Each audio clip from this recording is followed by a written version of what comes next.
All right, we are live. Welcome back to Lacedaemon's Corner. It's been a while, hasn't it? I haven't done a live stream in about 4 months, and a lot of stuff's happened since then. A lot of stuff has happened, mostly for the worse, for better and for worse, but mostly for the worse, unfortunately. Um, I have a lot of stuff to go over, as you can see in the description. Lots of stuff going over politically with the insanity that is Donald Trump's second presidency and whatnot. Plus some other stuff going on too. I've been busy with work at my normal jobs outside of here, and I've just been really tired, for the past 4 months and whatnot. That's why I really haven't been doing a lot of stuff on any of my accounts, whether it's writing or YouTube, honestly. And I kind of miss doing this actually. It's just I've been home alone actually for a few months now because my parents are down in Florida. They're vacationing for a few months down in Florida right now, and so yeah, I've been at home. I've been with my dog, who is 13 years old now, and he's getting old. And this I get too dark, but this might be his last year. Let's just say that this might be his last year before he goes up to the backyard in the sky, I guess. Anyway, so yeah, I got all that going on. I'm awaiting results for the J Novel Club original English light novel contest. First round will come out in March 31st. As you know, I placed in the top 20 last time, but did not win, unfortunately. And I'm hoping I do a little bit better this time. I hope it'll do a little bit better this time. In other writing news, I am on Honeyfeed now. Actually, let's see if I can go to Honeyfeed. Actually, let's get the Honeyfeed. I'll put the PC shot on real quick. Let me just log in right here. So I'm on Honeyfeed now. Same username, no Lock of Diamond and all that jazz. Ooh, 11 notifications. Oh, it's all from someone I follow. The Demon Hunting Files on on Honeyfeed is a guy I follow. And hold on, I'm just trying to get to his profile. I'll go to mine first. Let's go to the let's put the PC shot on real quick.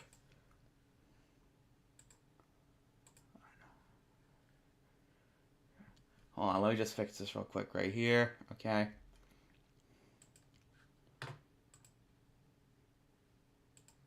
There we go. There we go. Yep, here I am. You can see right here. So here I had to create some covers of my own. They're not the best, but they get the job done. So I got the 4 stories right here, all uploaded.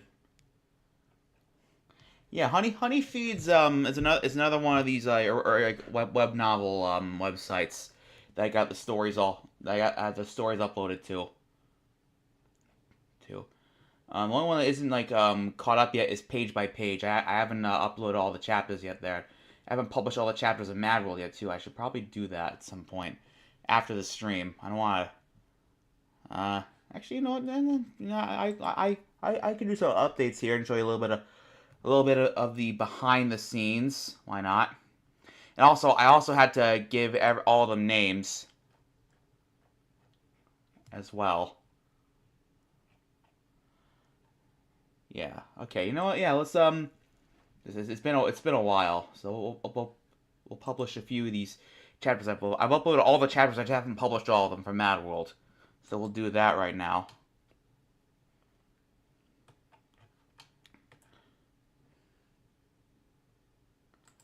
All right. And with this, all part one is uploaded. I'll hold off on the rest for later. Yeah, that's a little bit of a behind the scenes. I see there's some contests going on, which I'm not entering these contests for Honeyfeed, but yeah, there's some other contests going on for Honeyfeed, as you can see right there. Huh. Showing the full thing. But anyway, whatever. It's whatever. So yeah, that's been going on. See, there's some stories right here.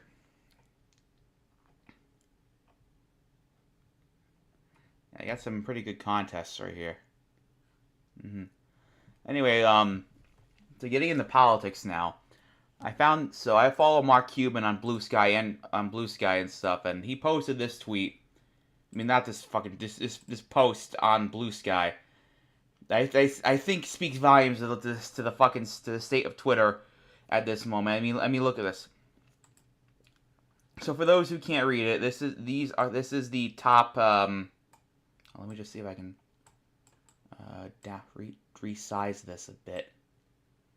Hold on, let me just fix this real quick. Hang on. Okay, let's do this right here. Yeah, that's good enough. Yeah, so look, this is in my opinion, this speaks volumes in my opinion for the absolute state of Twitter right now. So as you can see, these are the top 25 political news accounts on Twitter right now. As of March 12th, 2025, by 38 post views.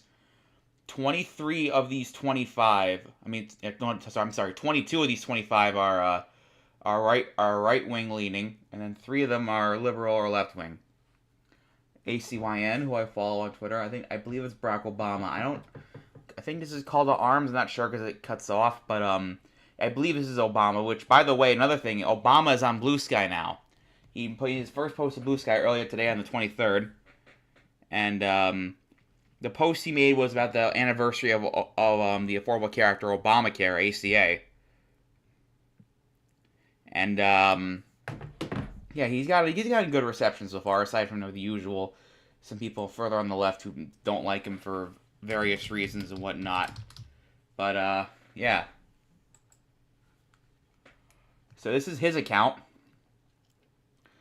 As you can see, all of his posts so far about Obamacare, this is his very first post. He made a pretty long thread about how Obamacare has helped the American people, essentially.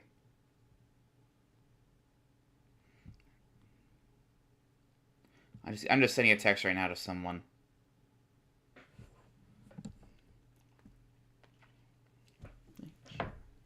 Anyway, so, yeah. You see a lot of people posting about how, the Affordable Care Act has helped them and whatnot. I have this post from Donna Marie, who's a breast cancer survivor and colon cancer survivor, who credits the ACA with saving her life. And then you have this guy named Martin, who enabled him to get covered so he could start his own business. And yet Republicans want to dismantle it. They really, really want to dismantle it, even though it's helping all these people. Because, the thing is, the cruelty is the point. With a lot of these MAGA Republicans, the cruelty is the point. That's what we've been trying to say for a long time. The cruelty is the point with these people. It's insane. And it's like these people just want to hurt people. They want to help people. They want to hurt people. And we can't let that happen.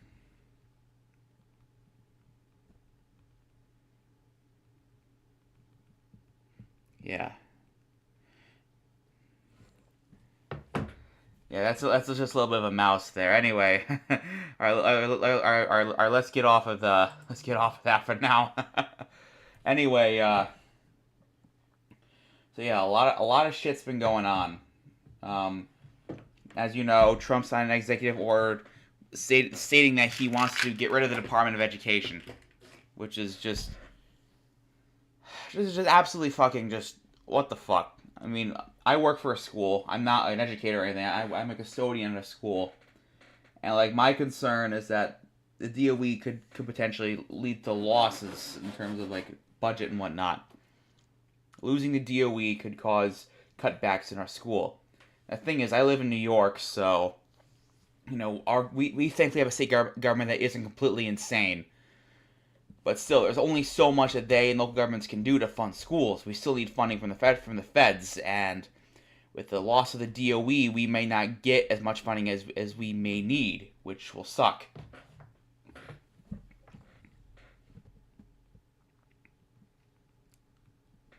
And frankly, I don't want to lose my job. I do not want to lose my job. My job's good.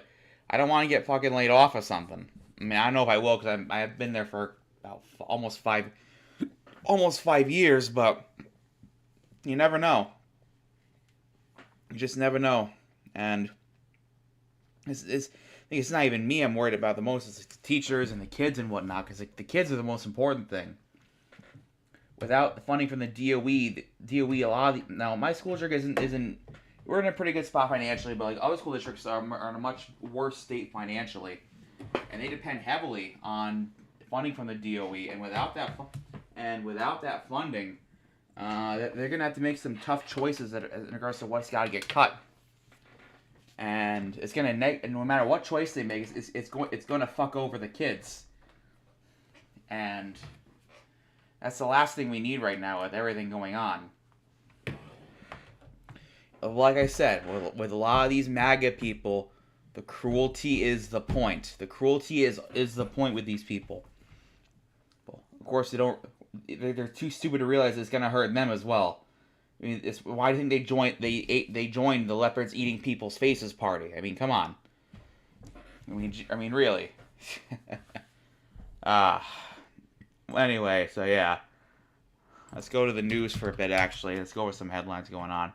A lot of shit's been going on. It's almost insane. So, we got that going on with the DOE. And then we have the El Salvador bullshit going on.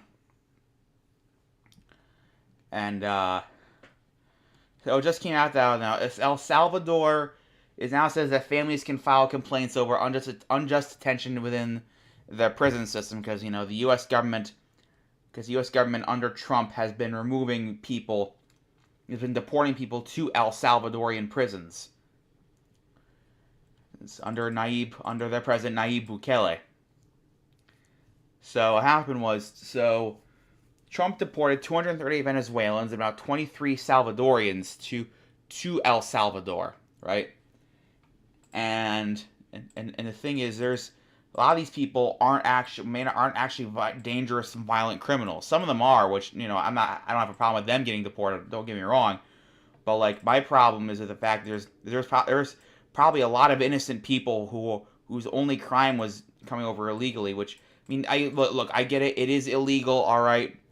But there's a difference between someone who crossed over illegally and committed no other crimes versus someone who crossed over illegally and then went on to commit like robbery, rape, or murder or whatnot.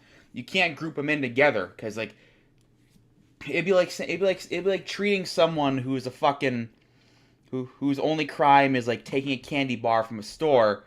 It's like treating that person the same as someone who murdered the store clerk to rob the store. All right. I mean, yeah, they're both illegal. They're both crimes, right? But one's much more serious than the other, and one's got to take priority over the other. And it's not the guy who just took the candy bar. Let's just say that. So yeah, I mean, this is a stain on the United States, in my opinion. This is a stain. It's gonna take a long time to wash off, if ever. If ever. It's bad. It's bleak. It's really fucking bleak. It really is, and it's just it's depressing. It's distasteful. I have no words. I genuinely have no words as to what this administration is doing with these people. It's disgusting. It really is. All right, and there's no excuse for it. There's no excuse for it. But like I said, with these people, the cruelty is the point. The cruelty is the point. And on the other side, the Democrat side, there's a lot of problems right now with Chuck Schumer, who is one of my two senators. And just right now, I'm very disappointed in both Senator Schumer and Senator Kirsten Gillibrand. Gillibrand especially because, like, Gillibrand was originally from my area, actually. She was representative from my area. I can't remember what district she represented originally. But, hold on, let me see what I look at. But she was a local to me, actually. Yeah. and to see her basically not really stand up to the Republicans is pretty sad. It's pretty sad seeing her and Schumer not doing their jobs. It's it's ugh. It's not good. It's not good at all. All right, so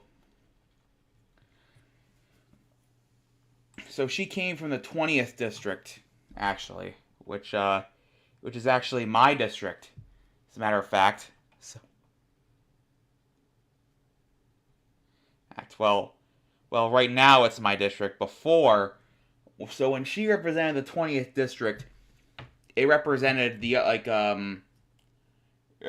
other area, some other parts of the capital district. But over time, what happened was, New York lost seats, and the 20th was redrawn to represent where I live now. Kirsten Gillibrand was still a local, but she wasn't representing my area exactly. So, Paul Tonko is my representative, and originally he represented the 21st district, which originally contained most of the capital district. What happened was it was redrawn, and when Kirsten Gillibrand went to the Senate, originally Kirsten Gillibrand was replaced with Scott Murphy. Who was defeated and replaced by Chris Gibson. Chris Gibson was moved to the 19th district until he stopped serving in 2017. And then replacing the 20th district was Paul Tonko, who was my representative. And I met Paul a few times. He's a good guy. And he's a staunch progressive, which I like.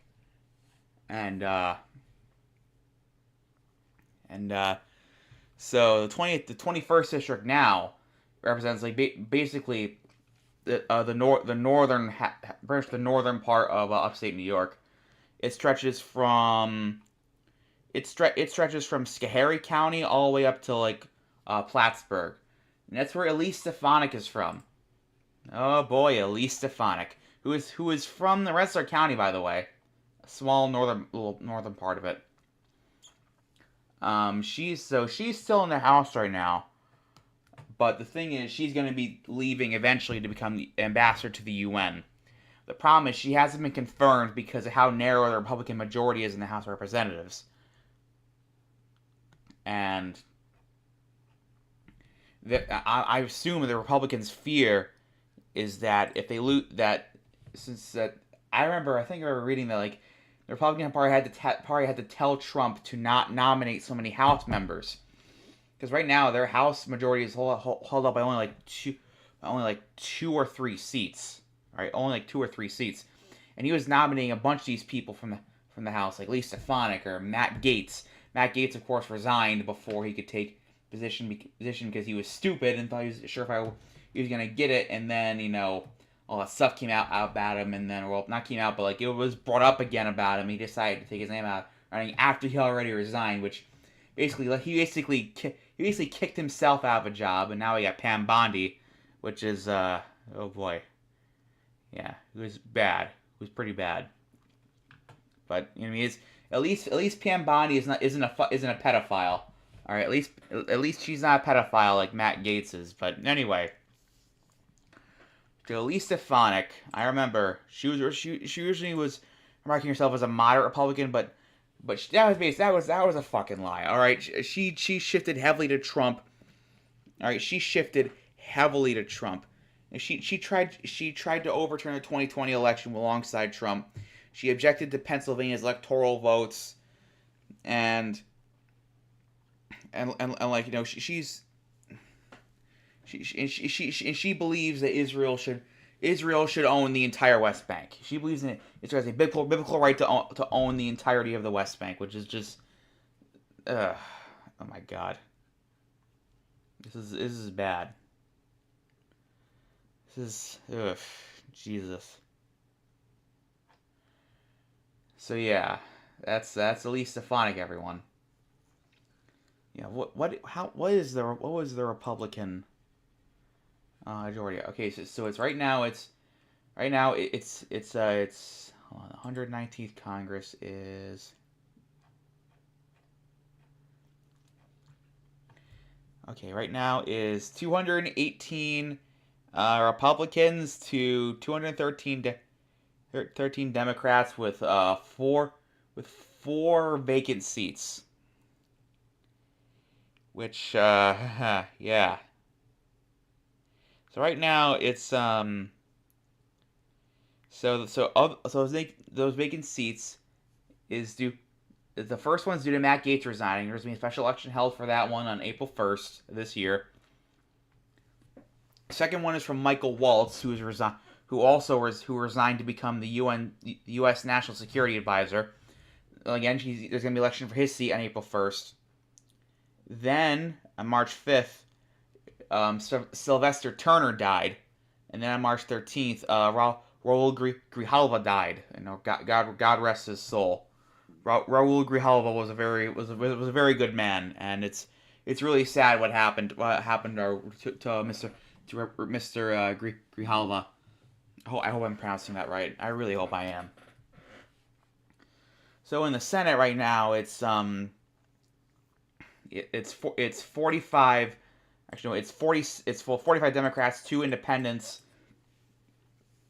and 53 Republicans right now. No vacancies, which even then is still pretty narrow. Don't get me wrong.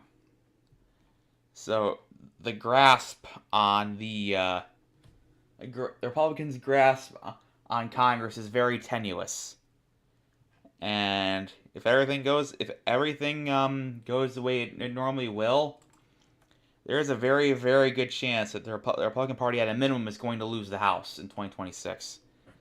We have to hope to God that there's going to be there's going to be no fucking around with the election, but we're going to make it happen. We're going to make it happen. We're going to make sure that the Republican Party loses in 2026. And we're seeing a lot of good momentum actually from the Democrats. A lot of the rallies are doing pretty well. A lot of the rallies, we're seeing like people like AOC and Bernie Sanders pulling in like 20,000, 30,000 people in their rallies. And it's just, I wish we had this energy for rallies back in like 2024 before the election. I wish we didn't focus on just certain swing states. I wish we were focusing on other states too. I've been a proponent of a 50-state strategy for a while. I believe that progress should be made in every single state. Because even if you don't win that state, you can still have people on the down ballot. And the down ballot is the most important thing. The president can only do so much. Officially, the president can only do so much. Hint, hint. And he or she needs to support a Congress to get everything done. You can't just executive order your way out of everything. Again, hint, hint. So you need a strong down ballot support to really win. I feel like unfortunately once again us Democrats, we focus too much on the presidential side of things, and we focus too much on only states that we thought were safe, which turned out to not really be too safe, and it hurt us in my opinion. And I know people criticize the fact that Trump was doing rallies in safe Democratic states like New York and California, including myself, admittedly. But perhaps that wasn't a bad idea, because the thing is, he was doing these rallies in areas with a lot of coverage, like Madison Square Garden or Coachella, and sure, California and New York are safe Democratic states, but there's Republicans in those states who did pretty well on the down ballot races. And because these are nationally known locations, they were carried nationally. The media isn't really going to give a shit so much if a Democrat holds a rally in, say, some city in Pennsylvania, but someone holding a giant rally in Madison Square Garden, one of the most recognizable indoor arenas in the United States, that gives you a bit more coverage. Just think about it. It's fucking Madison Square Garden. That's a very important area. It's a very, very important area. And speaking of rallies and town halls and whatnot, I'm sure you've probably seen all the videos of Republicans getting bitched at and screamed at the town halls. And like now we're seeing Republicans getting cowardly and not going to these town halls because they're afraid they're going to get bitched at by people who are angry at them. So you know what certain Democrats are doing? Certain Democrats are going into those Republicans' areas and holding their own town halls and actually listening to the people asking these questions instead of ignoring them. Especially Tim Walz. I'll tell you, Tim Walz has been knocking out of the fucking park with his stuff, and he's been doing rallies all over the place. I think he's setting himself up for a 2028 run. And honestly, right now, I'm not sure who I'll be voting for in 2028. But I do think Tim Walz would be a good president. I think Tim Walz would be a pretty good president, actually. I wish I was speaking about Vice President Walz right now and not just Governor Walz. You guys in Minnesota are lucky you have a man like Tim Walz running your government. All right, that's all I'm gonna say. I mean, he's going to all these rallies, and he's visiting all these places. And he's really making moves, and he's really boosting his really boosting his profile, and it's good. Good. The Democratic Party is kind of leaderless right now, and we need people to step up and be the leader. Republicans got their leader. I mean, you know, they got their leader. They're sucking his dick 24/7. They're following policies that didn't even fucking exist before Trump just spouted it out one random day. Like, you know, 2 or 3, you know, before Trump was elected the first time, no one was talking about annexing Greenland. Before Trump was elected the second time, no one was talking about fucking annexing Canada as a 51st state, which is just, I got some words about that. No one was talking about this bullshit. No one was talking about Doge or Doge as a government agency or whatnot before Trump and Elon starts spouting it. They're literally inventing policies, and Republicans are acting like it's like fucking 1984. They're acting like they've always supported these fucking policies. It's like the Republicans have always supported annexing Greenland. We've always supported annexing Canada. We've always supported the idea of having Doge. It's like no, you didn't. You didn't support this bullshit until Trump came up with it one day when having one of his little dementia fits or whatnot, and now now you guys are acting like it's always been a thing. It's just fucking 1984 bullshit. It's like we've always been at war with Oceania. Like, no, you haven't. No, you haven't. Stop with this bullshit. Come on. Speaking of the Canada thing, oh my god, that's fucking crazy. It's like, my god, they want to annex Canada as a 51st state, and there's some pretty. I got some words about that. I mean, first of all, you know, I'm not gonna mention the fact that Canadians don't really want this. All right, because the thing is, these people lack empathy. You can't really talk to them in regards to how it's going to impact other people. Essentially, you have to talk to them in terms of how it's going to impact them. So, for a thought experiment, for a little thought experiment, let's assume that the U.S. annexes Canada in two ways. The first is as a 51st state, and the second is as every province is a state. And first of all, if Canada were to be annexed, it really should be as 10 individual states representing the provinces plus the 3 territories. It can't be one state, because if it was one state, it'd be bigger than fucking California population-wise, and it'd be bigger than the entire U.S. land-wise. I mean, it doesn't make any sense that way. I mean, a lot of it doesn't make sense at all, period, but it especially doesn't make sense as just one state. But even if it was annexed as just one state, here's the thing. You'd gain 2 Democratic senators. No fans or buts. That Canada state would elect 2 Democratic senators. Canada is not right-wing enough. Most Canadians are not right-wing enough to be electing the Republican Party. Well, most Canadians. There are some, particularly in like Alberta, Manitoba, and Saskatchewan, who I'm pretty sure would elect Republicans. Unfortunately, but they wouldn't be enough to elect even one Republican senator. So Canada just once they would elect 2 Democratic senators, and as you know, the Republican hold on the Senate And for the Democrats, and the Democratic hold that before this, for that matter, was tenuous. So even just 2 additional Democratic senators would massively fuck things up for the Democrats. And then you get to the House. Obviously, for the Congressional Apportionment Act, there can only be 435 members of the House, which I disagree with, but let's assume that doesn't change. You're going to have to take away probably about 50 seats from all the other states, including Republican states, mind you, because the state would be fucking massive. You're going to give all these seats away to Canada as a 51st state, and a majority of them are going to be Democrats. I say out of those 50 seats, at best, the Republicans get about 10. Almost all of them from the Midwestern provinces of Manitoba, Saskatchewan, and Alberta. At best, 10 seats, maybe 11 or 12. Maybe throw in a random seat, maybe from British Columbia, maybe. So you'd be getting 2 Democratic senators, 40 Democratic House reps, and 10 Republican House reps. The Republican majority in the House would be gone. And assuming the electoral college is still around, which I disagree with, but let's say the electoral college is still around, you would be adding 2 additional electoral votes that would go to the Democrats overall. And then those 50 electoral votes you just took away from all the states would probably all go to the Democrats too, because there's no way a Republican would ever win Canada as a 51st state.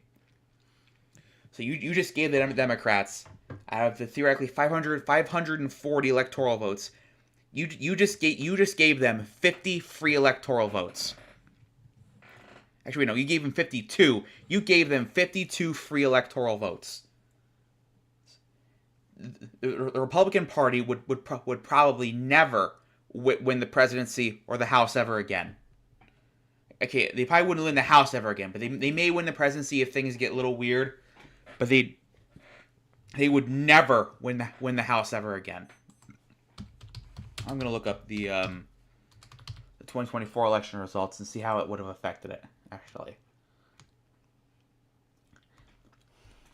Okay. Okay, let's see here. 540, you need 271. Yeah, so assuming let's say Canada was a 51st state in 2024.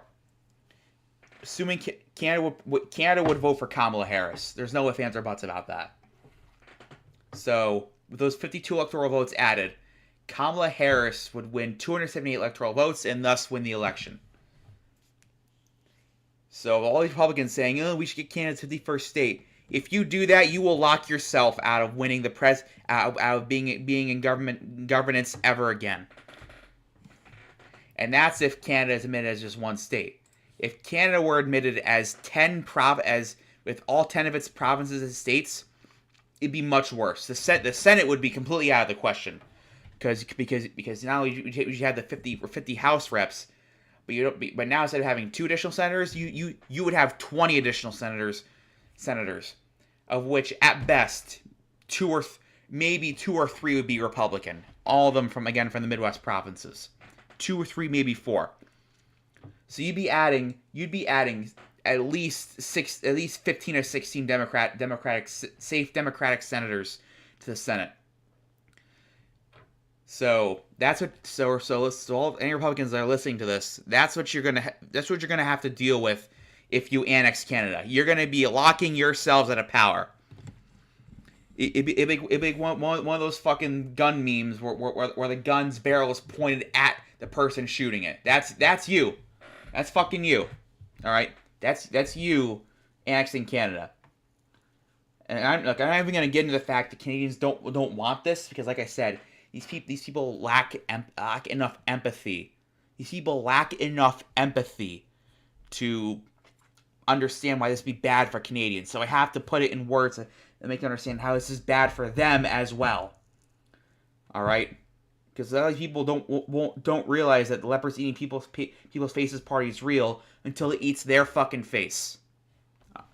That's the thing. That's the thing with these people. You have to make them understand from their perspective.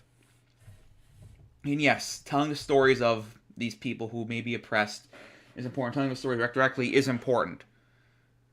But these people lack enough empathy for that to get the message all the way through. You have to make them relate to it by putting them in that person's shoes. Like making a video where it shows, the world, if being gay was normal, being straight was weird, or how would you feel if or a world where I don't know, fucking white people are the minority and they're oppressed.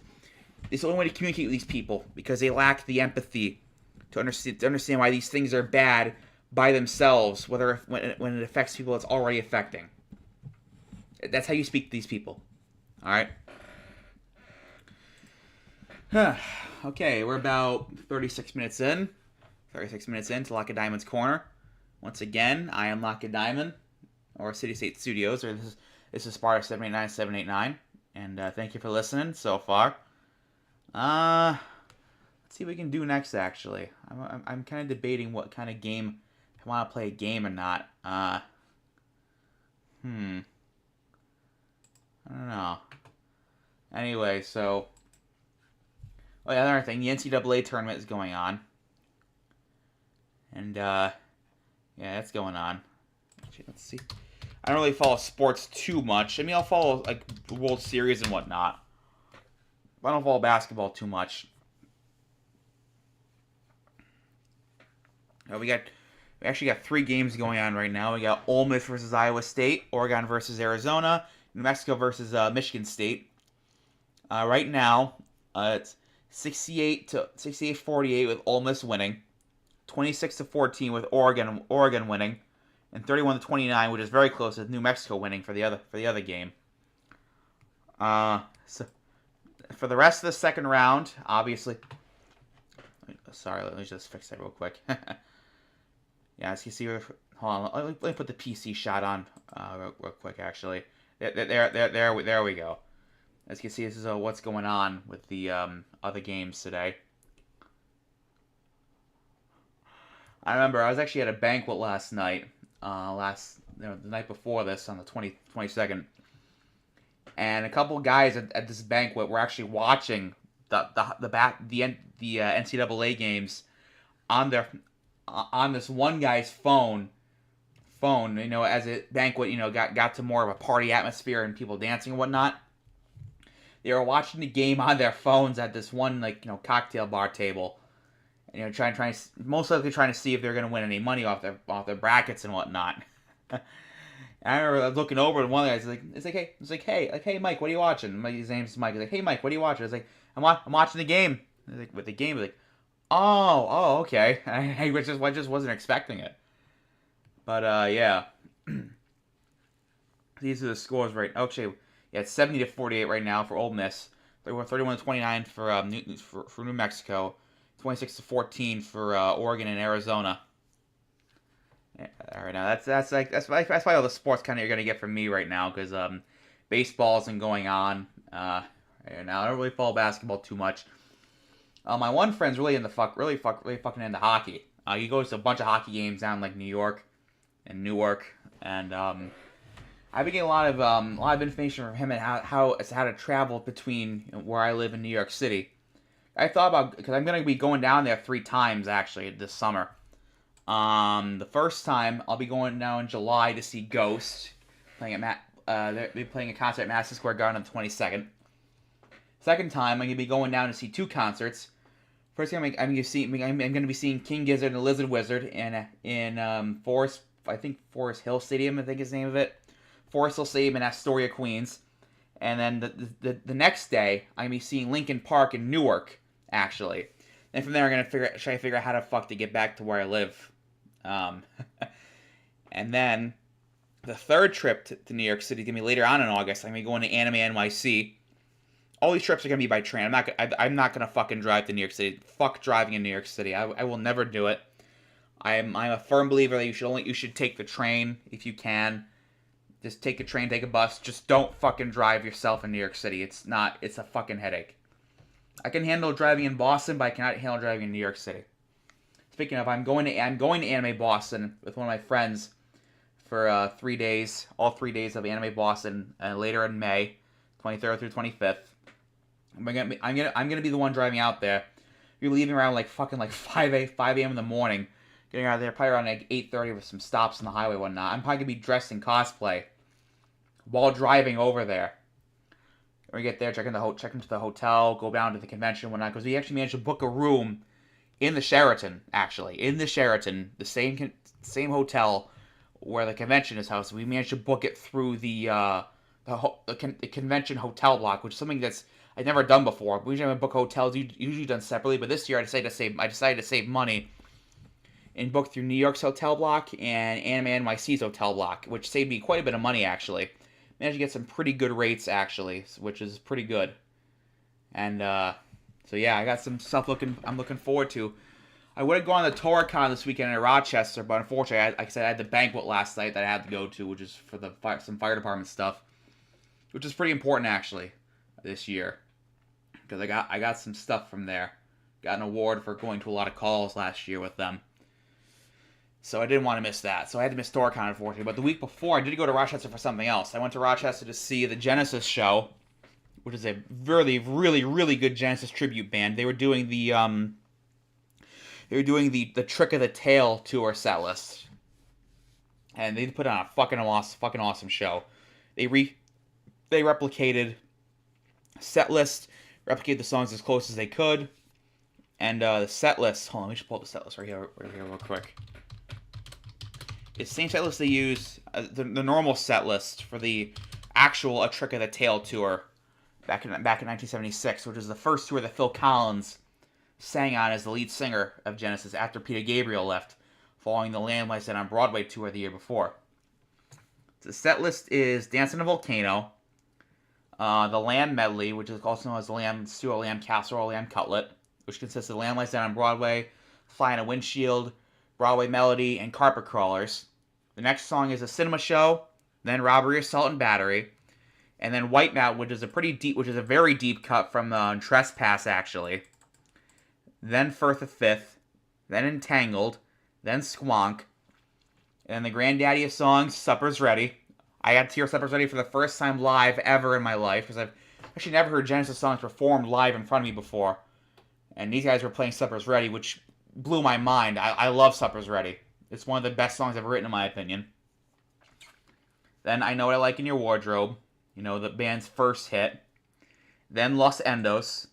And the encore, of course, was It, plus the ending of the beginning and ending of Watcher of the Skies put together.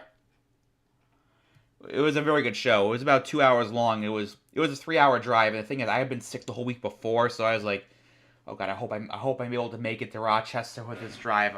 I almost thought about not going because I thought I was gonna be too sick, but I ended up making it. I felt fine. I'll tell you one thing, it was good to get out of the fucking house, because I had to call in sick for 3 days. Not this week. That's past week, but the week before. Because I was so fucking sick. And I had to call it sick for 3 days, which I don't normally do. I called sick for 2 days, came in for 1 day, regretted it the entire fucking shift I was there. I thought I was gonna die the whole fucking shift I was at work. And then called out sick again, and then I got better. Thank God I got better. Oh my god, that was a rough fucking week, and it was.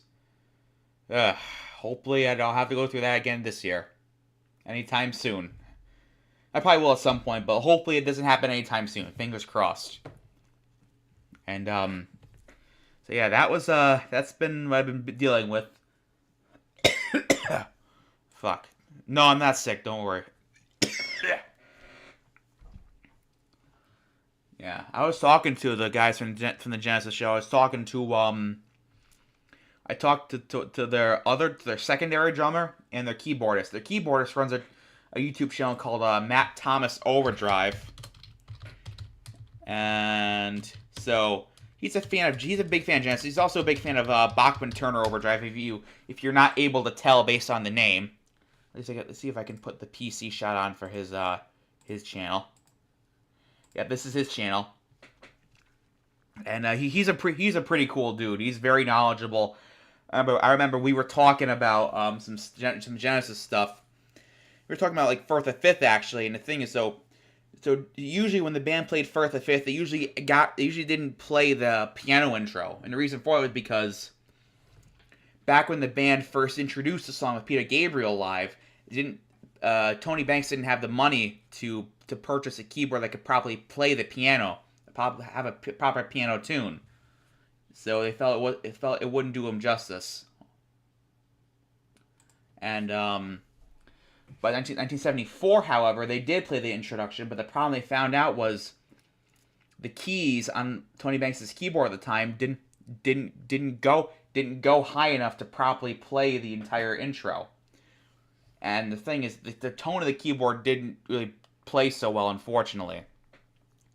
We were talking about, how the keyboard problem and whatnot. I remember talking about like by the time Tony Banks got a better keyboard that could properly play a piano at the tone of a regular grand piano, the band had either dropped Firth of Fifth completely, or they were so used to playing it without the intro they decided that it wasn't worth it anymore. It wasn't worth rehearsing to bring it back at that point. So actually, Firth of Fifth is one of those songs that the band played more with Phil than did with Peter, surprisingly enough, even though it's a Peter song. As you can see, he's got a bunch of tutorials. He's talking about various stuff. Last year, the Genesis show played the Duke tour and said, I wish I saw him last year play the Duke tour. Because my favorite Genesis album is actually Duke. I fucking love Duke, and especially the Duke Suite. And I really wish I had seen him last year at some point. But I'm glad I got to see him at all. And I was talking to them and said, hopefully you guys come around to the Egg. And they asked me, like, since you're from that area, would the Egg be a good place to play? And I told them, absolutely come to the Egg. That way I don't have to drive 3 hours to see you. The Egg is a theater out in Albany, actually. I've seen a lot of shows there. I've seen a lot of like tribute shows there.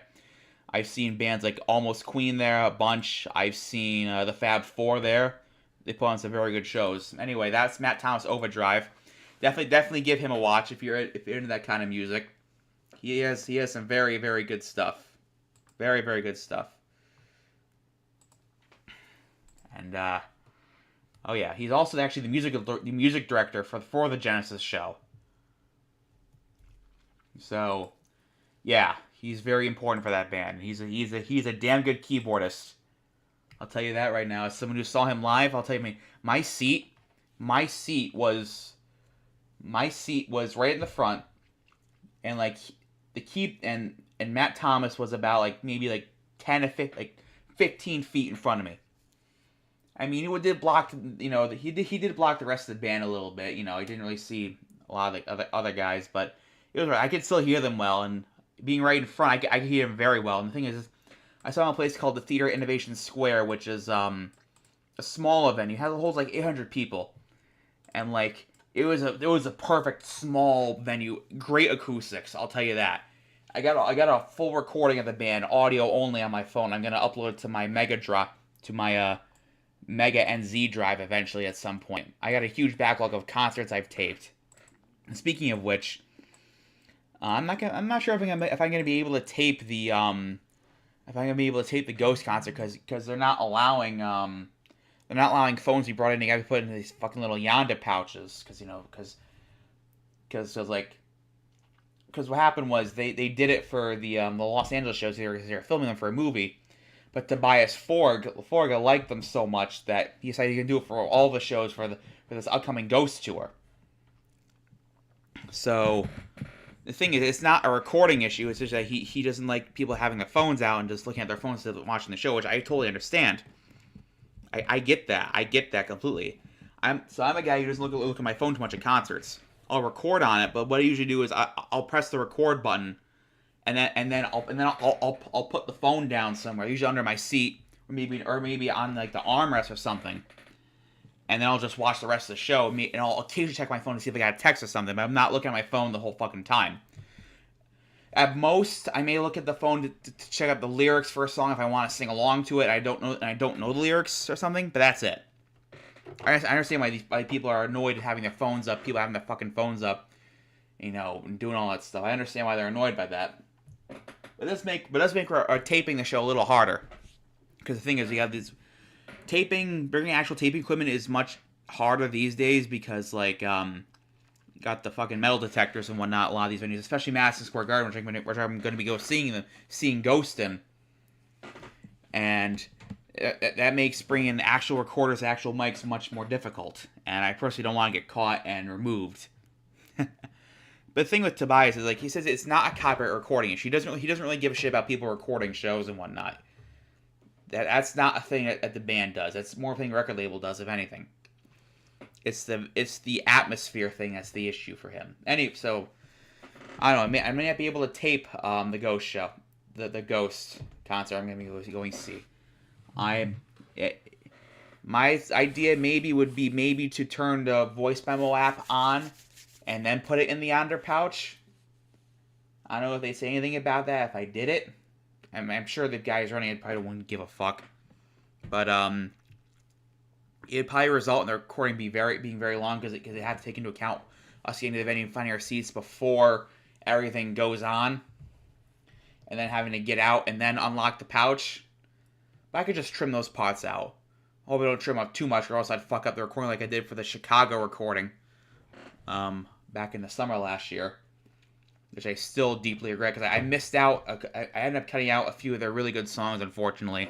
I was trying to cut out a small section that I had to step away for to go to the bathroom. But I ended up cutting out way too much. I only recorded about 50 minutes of the show because I show up a little bit late to the concert, unfortunately, at SPAC. Speaking of SPAC, I'm not going to be going to a lot of shows at SPAC this year because they got rid of the fucking lawn pass, and it's bullshit. It's fucking bullshit.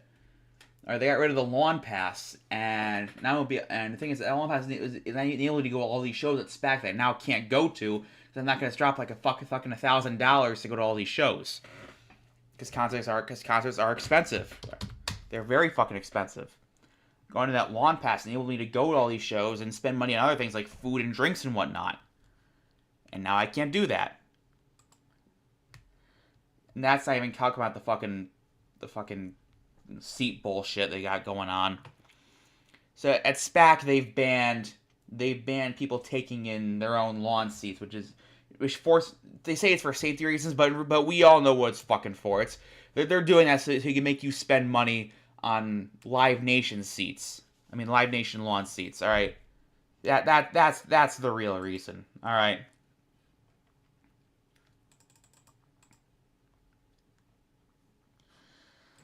So yeah, I'm not going to be going to a lot of SPAC shows, which will be good. It'll allow me to save money. So yeah.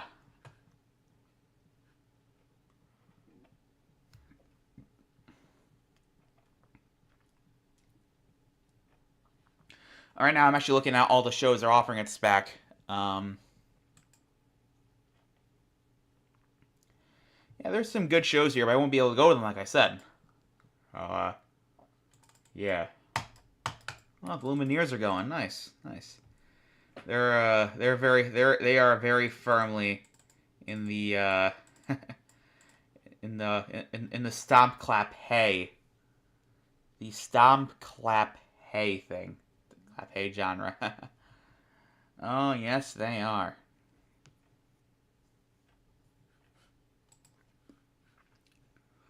You know, the We Are Young. There's a fire in our soul. We go big or go home together. Oh, Weird Al's coming. I really want to go see Weird Al. Hopefully I'll be able to go see Weird Al. That'd be a good show. Dave Matthews is coming. I don't know if I'll be able to see him this year, but they put on a very good fucking show last time. The other times I've seen him, I've seen him on both shows. The last year and the year before, and I can see why they come back. They put on a very good fucking show. Def Leppard's coming. Hopefully I'll be able to see Def Leppard. You got Shania Twain, Rod Stewart. Jerry Seinfeld's coming. That's interesting. Also we got Fish coming. I've never seen Fish before. Heard they put on a pretty good show though. So we got Pantera with Amon Amarth.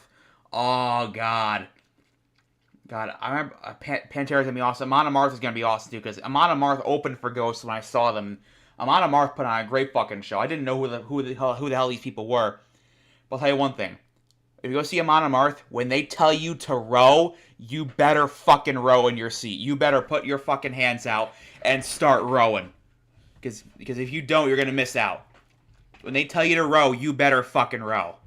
I learned that. I tell you, when I saw a monomarth, I started fucking rowing. When they tell you to row, you row.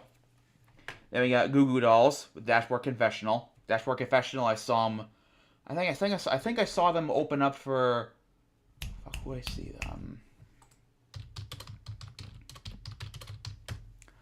Oh, I saw them open up for Counting Crows. Yeah, Dashboard Confessional puts on a good show. Opening up for the Goo Goo Dolls, which will be very good. Outlaw Music Festival. Ugh. Willie Nelson, Bob Dylan. That's gonna be a good fucking show. I just hope I just hope you know. I save money, so Chicago. I don't know. Maybe I'll see Chicago next year and redeem myself. Ooh, Billy Idol, nice. Doobie Brothers. Brett Floyd, that'd be good. Oh, I forgot. Earlier in the year, Jason Aldean's coming, which whatever. Politics and whatnot. I'm not gonna get into that anyway. I've seen him before all the Try That in a Small Town controversy really came out. He put on a decent show, but you can tell it was more of a conservative thing. I remember going around there. I just around my friends, and I was just surrounded by like people trying to like fuck Joe Biden and whatnot. I was just like, oh boy, here I am. I'm just here for the music. I'm not here for that kind of stuff. But I mean, for country and whatnot, he puts on a decent show, I guess. I mean, here's the thing. I'm not a big country guy, but I'll go to country concerts with friends and whatnot. Still have a good time. I'll still tape them. I got tapes of country artists, rap artists, rock and roll, mostly rock and roll. But I have stuff from country artists and rap artists too. I have even a few stuff from like Japanese acts. Like from going to conventions and whatnot. Like I have a tape. Those are more dangerous because you have to hide your stuff because like they're much more strict about taping. Like, I taped Queen Bee at Anime Boston. I've taped a couple of VTubers holding a concert at Anime NYC. I was going to tape Creepy Nuts, but unfortunately I had to miss their show because their show conflicted with a panel about Oshinoko. Unfortunately, which I kind of kicked myself for because Creepy Nuts is pretty good. I need to watch more Don Da Don. That's a weird show, but it's a very good show. I really need to watch more of it. Oh yeah, also Matt Rife is doing a comedy show, Breaking Benjamin, Avril Lavigne, Coheed and Cambria with Mastodon, Vampire Weekend, Glass Animals. Who's on the 5th page?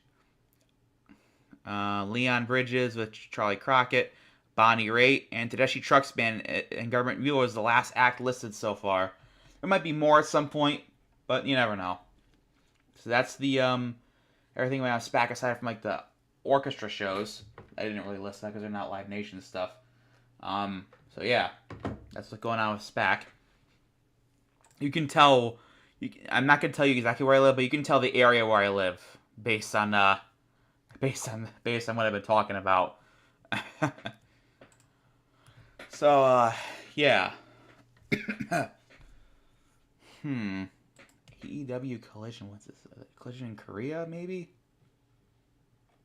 Oh, is there another? Oh, not Collision in Korea. Oh, why am I talking? What the fuck I'm talking about? Well, yeah. Well, that's been going on. In all seriousness, no, this has been a crazy fucking 3 months in the Trump's presidency. Let's just say I really hope that we're all able to make it to 2026 at least. We can get the Republicans out of the House. Because if we can get the Republicans out of just the House, the next 2 years as Trump's presidency is gonna be a fucking lame duck presidency. And that's the most important thing. Get Republicans out of the House in 2026, and then in 2028 elect a Democrat into the White House. And I hope Trump doesn't try to run for a third term in 2028. He does not have the votes for an amendment, obviously. But there is a non-zero chance he'll try to pull some bullshit. He may just run, ignore the Constitution, and none of the Republicans will challenge him. And if Schumer is still in charge, he might not challenge him either. Which, God, fucking Chuck Schumer is really, really fucking disappointing. Him and John Fetterman, especially, those two those two fucknuts are really fucking disappointing. Like, seriously. Like, look, listen. I'm not a person who criticizes the Democratic Party too much. I'm not one of these fuck the Democrats person. Listen, I'm a Democrat. I've been a Democrat since 2016. I've supported the Democrats every single time. And, like, look, I'm not a person who's gonna shit on Democrats all the time. I'll shit on Democrats when they deserve it, and Chuck Schumer and John Fetterman very much fucking deserve it for what they've been doing. Alright? He's not the lead. Chuck Schumer isn't the leader we need right now. Hakeem Jeffries has not been perfect. Alright, I'll admit that. Hakeem Jeffries has not been perfect in the House. He's done some pretty shitty things in the House. But when it came to the government shutdown, Hakeem Jeffries had more of a fucking backbone than Chuck Schumer. Alright, he had much more of a fucking backbone than Chuck Schumer. And look, I get it. Government shutdown hurt quite a few people. It would hurt some people, but at the end of the day, it would be mostly Trump's fault. It'd be mostly Trump's fault if a government shutdown did happen. We should have let it happen. We should have let it happen. We really should have let it happen. Republicans, if the situation's in reverse, Republicans would have fucking let it happen. All right, we can't be we look on some issues we do have to go high. This is an issue we cannot be do this. They go low, we go high bullshit. We can't do that this time. We have to pull out all the stops because Republicans are doing this crazy, this whack ass unconstitutional bullshit, and we got to deal with that. We can't just go around and say, "No, that's illegal. That's unconstitutional." We have to back those words up with certain actions. Look, I'm not here saying that we have to commit acts of violence. I'm not here saying that. I'm not agreeing with that. But we gotta play hardball like Republicans did when Obama was in office and when Biden was in office. We gotta play hardball. And if Schumer keeps running the show, we're not gonna be fucking doing that. I don't know. It's frustrating. It really is frustrating. We're now about an hour in. We're exactly an hour and 15 seconds into the stream.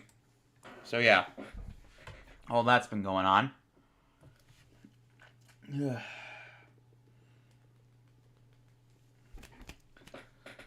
I can tell there's a lot of this has been getting to me. I've been really tired. A lot of shit's been going on, and yeah. Being a sickness and everything else going on, it's really been getting to me over the past couple months, which is why I haven't really been active. Just really haven't had the energy to do it. But getting back on here and doing this really inspires me to go out there and do more of this. Really, it does. It's good. It is good.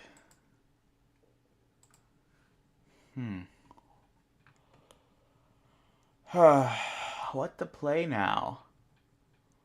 What to do now? What to do now? What to do now? What to do now?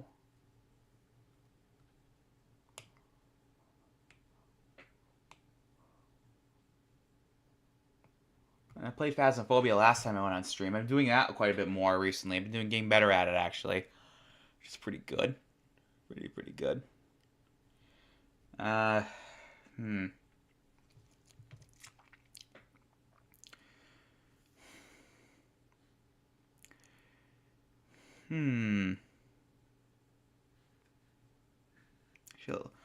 I'm gonna update something real quick, and then while doing that, I'm gonna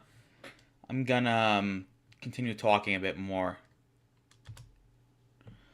So yeah, since we've gone over that for about an hour, I might as well just screw around, fuck around with it a little bit, see what's going on, some games and whatnot, if it ever fucking loads.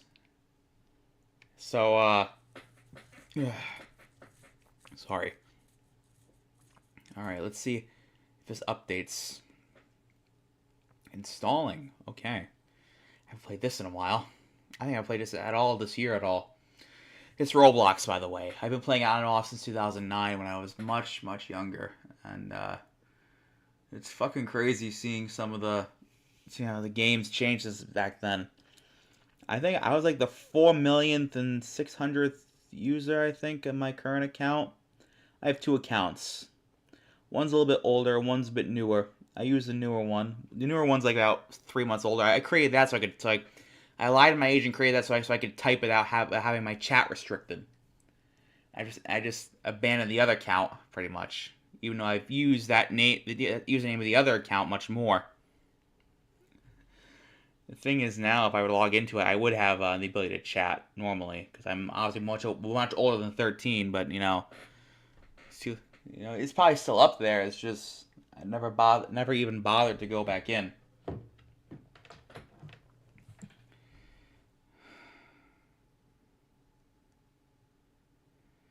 Yeah. Oh, it's starting up now. Nice, nice. So while that's going on, let's talk about Ukraine for a bit. Let's make sure this is not on here. Okay. So yeah. The U.S. envoy to Ukraine peace talks has been saying some bullshit. Saying some fucking bullshit.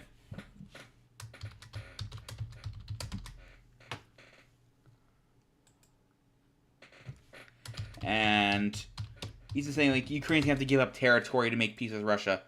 And it's like, no. No. Ukraine shouldn't have to do that. Ukraine should not have to give up part of its integral territory to Russia for peace. All this is gonna be just fucking kicking the can down the road. I'll tell you right now. I'll tell you right now.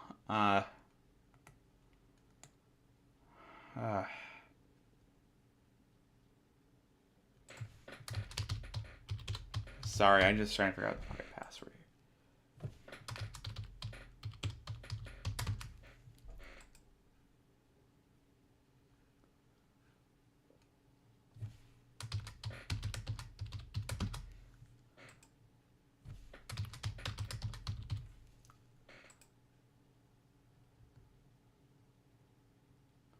Alright, let's see if this works.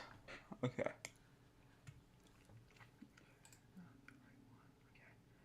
Okay, just making sure.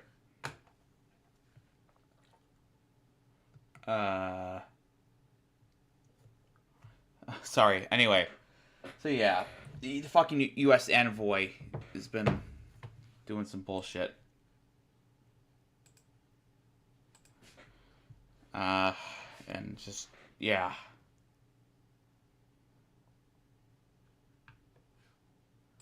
I'm not gonna play that game, actually. Screw it. I'm not gonna play that game. Too much work because I haven't fucking played it in a while, so. Hmm.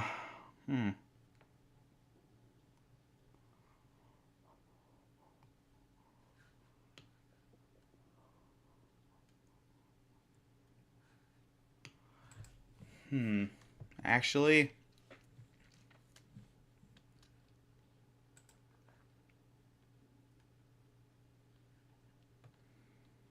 And I know it's kind of silent. I'm just trying to think of something real quick. That's all. Because I want to keep this going. I actually am having some fun doing this, actually. Not going to lie. It's just, yeah.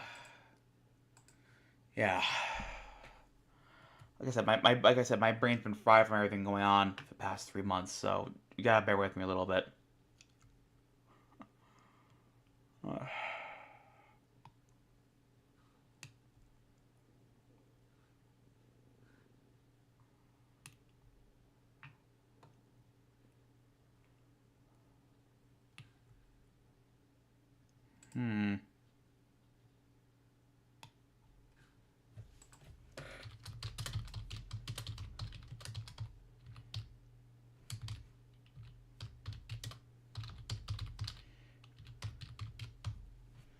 on a second. I'm just gonna check an email real quick to see if I got anything on there.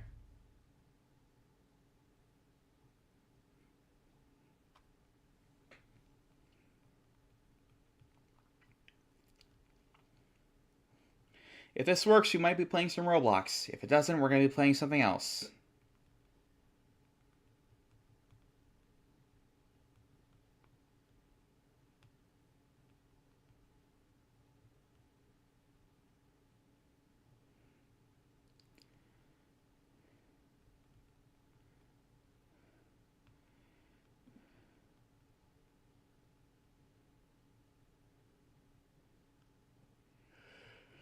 Let's hope this works.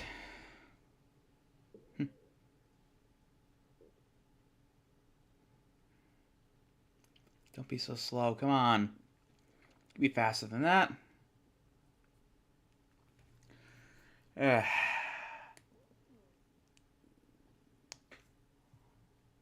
You know, actually, I'll put my PC shot on real quick.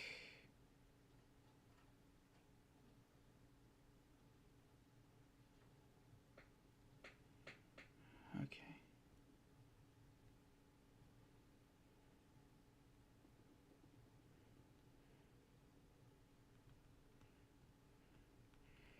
I'll put my PC shot real quick. I'll show you what I'm looking at right now. I'm looking at the girl from Ipanema, which, if you follow True Capitalist Radio at all, you've definitely heard this song before. It's a song Ghost plays whenever he gets mad and rage quits for a few minutes and goes and fucks off and then comes back. So, yeah. Okay, I considered playing it before I realized that I can't. The thing I was gonna do is impossible right now.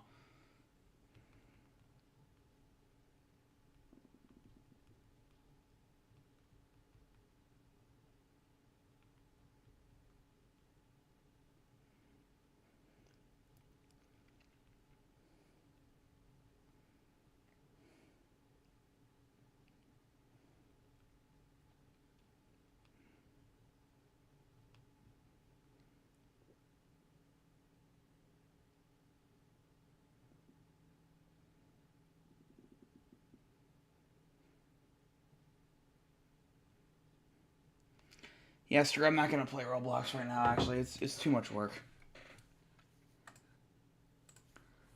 Yeah. Sorry about that, guys. So yeah.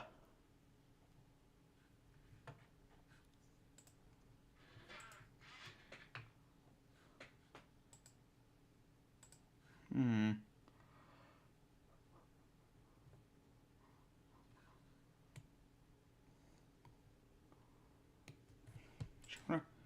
Actually, let's go on Faz for a bit and see what's going on there. Oh, of course, we got a fucking update Steam, of course. So, yeah.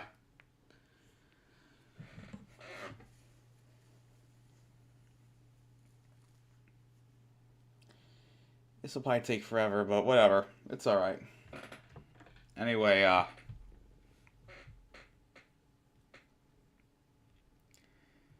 so, like I said, a lot of shit's been going on.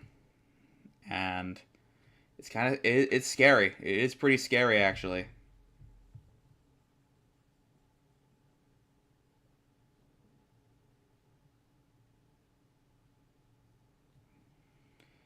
It's just...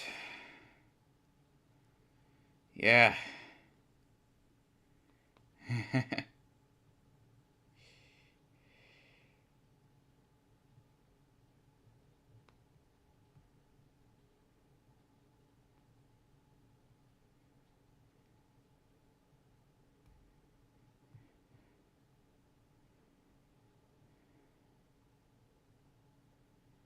So I was just looking at a video right now of a fire in Chicago. That's all. Back when Chicago had working snorkels.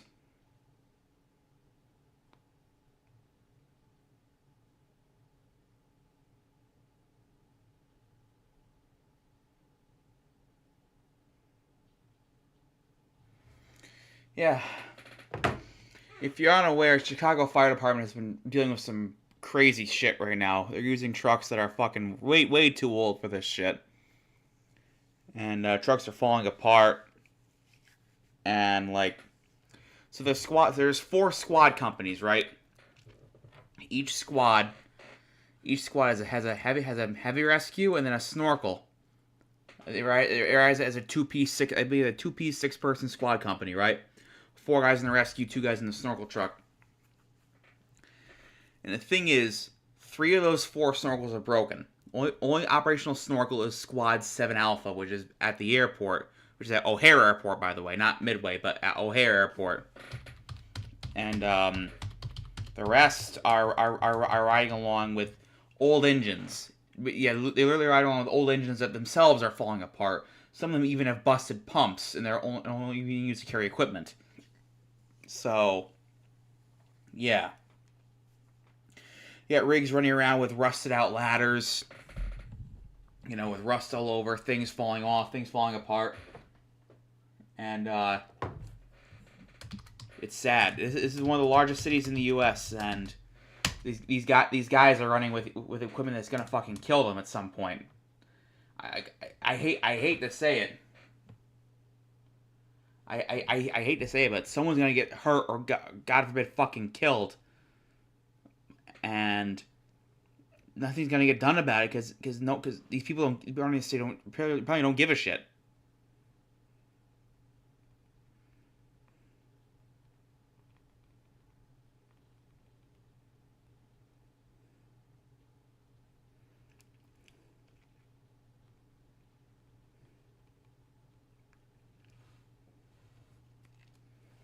And it's just crazy. All right, I'm logged in on Steam. Finally.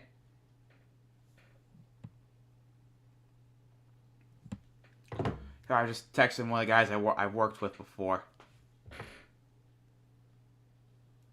Oh, we got fucking download update for Faz too. Sorry. So yeah, going back to the Chicago thing, the Chicago Fire Department's been dealing with some bullshit with that fucking equipment, and you guys are running tons of fucking fires and medical calls with trucks that are super old. Like they're still that were in service when Chicago didn't even have bunker gear. So for context, Chicago was still using hip boots and long coats until about 2006 when they finally got rid of them. And there's trucks that were from around that time, around the time they first started buying bunker gear, that are still in frontline service. And there are trucks older than that that are in the spare pool. And these trucks are falling apart. The maintenance on these rigs is just, it's non-existent. If you ask me, it's fucking non-existent.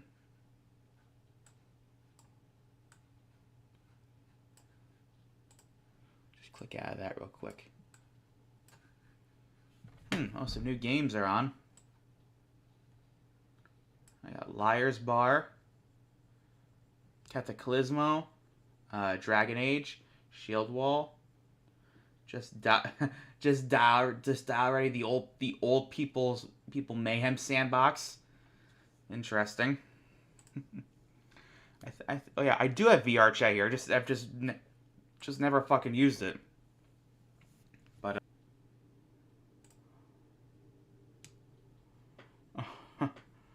so yeah, that's all been going on. Let's see how this is going. Fucking 5%. Oh my god, it's gonna take fucking forever, isn't it? 6%. There's progress, I guess. Look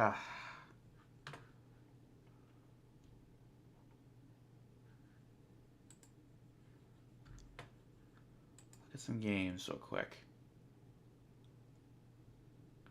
So, yeah. So all that shit's been going on.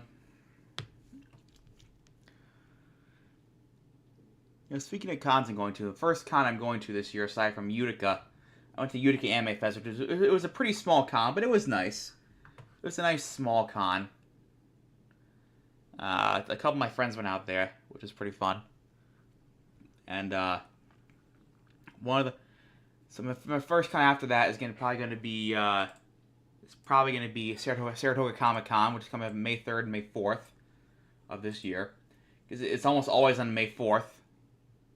It's not always on May 4th. It's always on a weekend. If the May 3rd, May 4th are on a weekend, it's going to be on those days. Which has caused some issues with some people, because, like, one of those days I believe is Free Comic Book Day, so it's caused some issues in the past. There's been some disagreements between certain people. I'm not going to get into it because it's kind of a little bit not personal for me, but personal for other people. But like, there's been some controversy and whatnot. I still go to the con because there's a lot of people that go there, but it's just some bullshit. Really, it's just One thing I will like about Saratoga is that they've expanded the con space finally. One of the best things they did was they expanded out to the hotel lobby to move the autographs there. You're able to get some more vendors into the vendor hall, and most importantly, remove all the lines for autographs. Because I remember when the lines were in the vendor hall. I've been going there since 2019, and I remember the lines in the vendor hall. They were a fucking mess. Especially as the con got more and more popular with the death of Genericon due to COVID and whatnot. And Saratoga Comic Con has had to essentially take on the load from Genericon, even though it has like less than half the space of Genericon did. I remember going to Genericon twice, and God, I wish it was still around. That was a fucking great con. It was at RPI, which is in Troy, college in Troy, and they had most of the campus open for the con. It was a 24-hour con, which is something I've never seen before, or since. There was events going on almost 24 hours from the day it began on Friday up until the end of the con on Sunday evening. There's always something going on there. I remember going to events there at like 1:30 in the morning. I went to an idol showcase, to a Love Live idol showcase at like fucking midnight, and it was fucking fantastic. It was fucking fantastic, and like something I've never seen before. Because like Anime Boston has some stuff that happens late at night. Anime NYC, on the other hand, everything ends at like around 10 or 11 p.m. It's probably because of the rules of the Javits Center. But like, it's so weird because like New York City is a 24-hour city. There's always shit going on there, no matter what time of day or night it is. So you think the convention would be going on longer, but fun fact, no.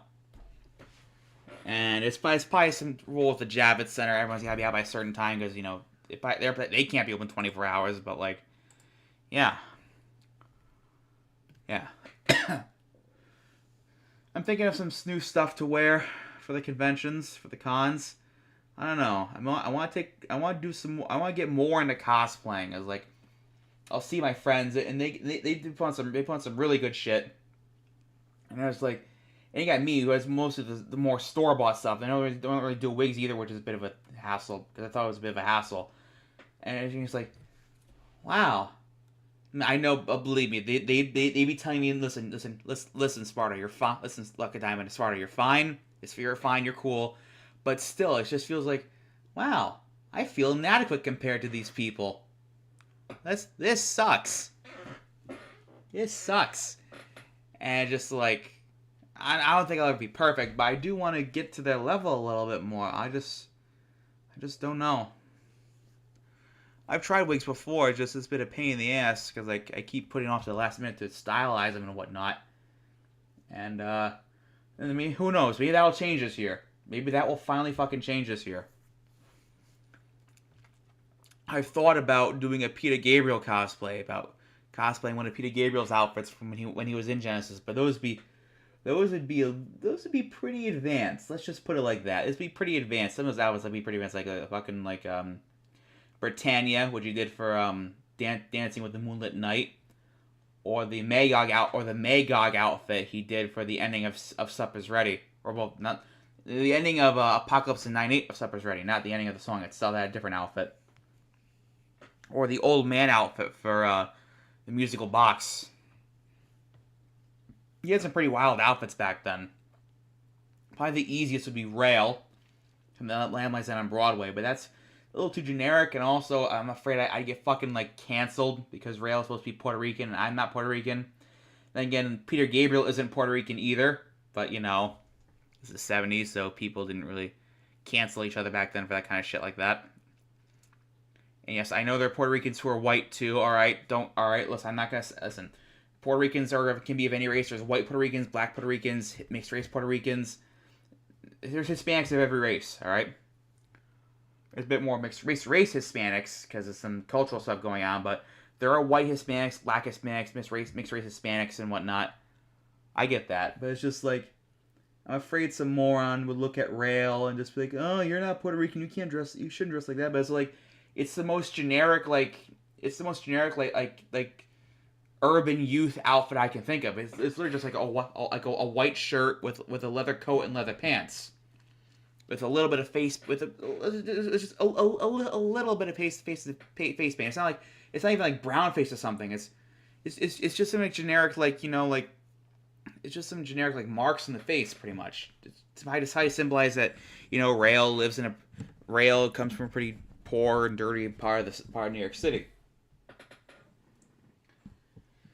So yeah, I don't know.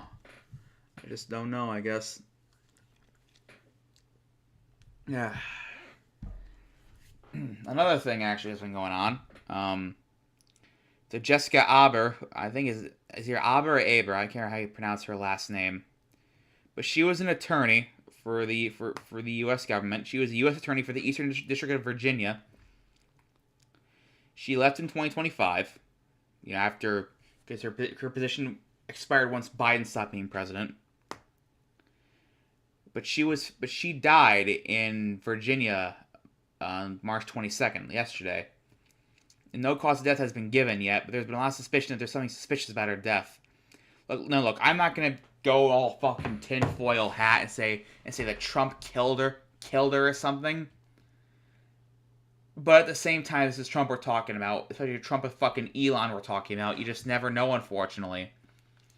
I'm not gonna spread the theory that she got killed by someone in the government. All right, I'm not gonna go out buck wild and go fucking tinfoil hat like that. But like, all I'm saying is keep your minds open. Keep your minds open about some of this stuff.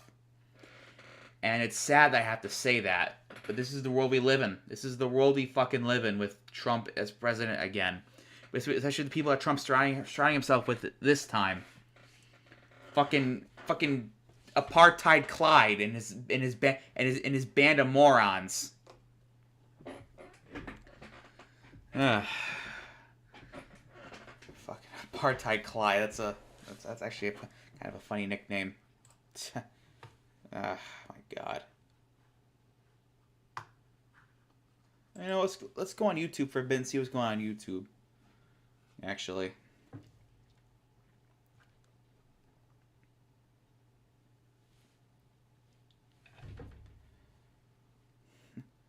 No context, American politics. Let's put the PC shot on. Okay. The song Genesis Mysterious Stop Playing Live. Let me before I play the video, let me just guess. I'll make a bet. It's Abacab. Genesis have had a huge career spanning over 6 decades, 15 albums, and multiple lineup changes. In that time, they've navigated through genre changes, critical praise, and backlash, and had more hit singles than you can count. So it's no surprise that their setlist has changed a lot throughout the years. But this one song they ended up refusing to play. Abacab. Yep, it's Abacab. I fucking told you. It's Abacab. While lots of tracks have come and gone from the Genesis live set, this one hasn't been played since 1987.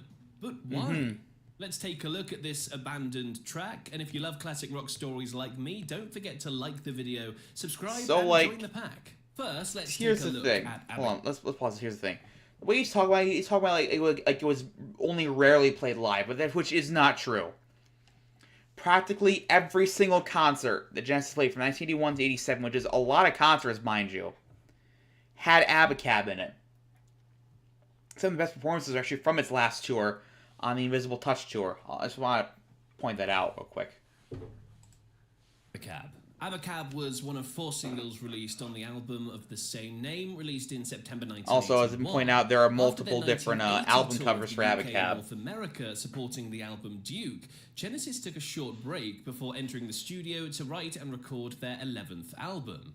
When they entered the studio in 1981, the lineup consisted of Phil Collins, Mike Rutherford, and Tony Banks. The album was the first to be recorded in their own studio. The band had purchased Fisher Lane Farm in Surrey and remodeled it into a private rehearsing space and fully kitted out recording studio. Most of the songs were actually figured out in the farm's living room while the band waited for the studio to be ready, before spending 14 weeks of long 12 to 14 hour days hashing out the album. The new rehearsal space seemed to have a positive effect for the band as well. They reportedly had enough material for a double album, before cutting a lot of it as being too similar to past songs. Abacab was also the first album Genesis recorded in England since A Trick of the Tail.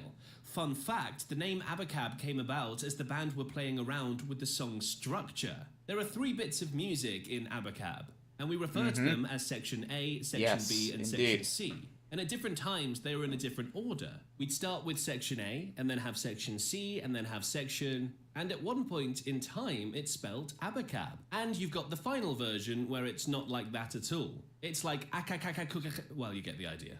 The single and the album marked a change in approach for Genesis. While working as a trio, the band had started to drift from the prog rock roots, blending in more components of pop into their songwriting in an effort to reach a wider audience. Tony Banks said that they were mindful to avoid what he called Genesis cliches, such as lengthy instrumental passages, reprises, extended solos, that sort of thing.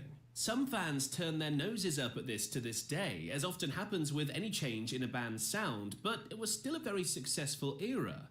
The single Abacab was released in August 1981 to a mostly positive response despite the change in sound. Record World said that sinuous keyboards, pulsating synthesizers, and a driving rock beat transport Phil Collins' lead vocal. It peaked at number 9 in the UK pop charts and hit 26 in the US Billboard Hot 100, and was a regular in the set for the next 6 years, including their 81 Abacab tour and tours in 83 and 86. He forgot one tour. He forgot the Encore tour in 1982, which was notably the last tour that Genesis actually played the full version of Supper's Ready, ever, actually.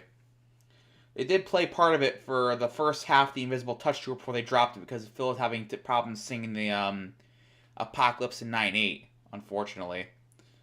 Apparently, Phil Collins tried to get the whole song brought back for Invisible Touch, and at least partially brought back for We Can't Dance, for the We Can't Dance tour. But unfortunately, he got vetoed by the other members of the band, which sucks. I would have loved to hear Supper's Already played more, but at least we got to hear it played in 82, which is good. The album itself did even better, hitting number 1 in the UK and number 7 in the US, with the title track being one of the standouts. So the song was certainly popular, and then it just disappeared. Abacab hasn't been seen live since 1987, during the band's Invisible Touch tours. Back then, they used to play around with how they would play the song. In the early years, Phil Collins would sing the chorus in a high falsetto, while Banks and Rutherford sang the lower harmonies.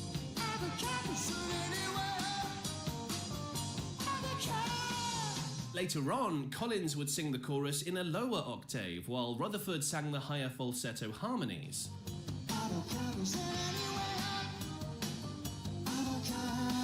It's hard to say whether the switch around was purely for entertainment value, with the band exploring their abilities, or if it became necessary. Maybe Collins was struggling with the song. It's the latter. It's the latter. This is so like here's the thing. Phil's voice is changing throughout the late '80s.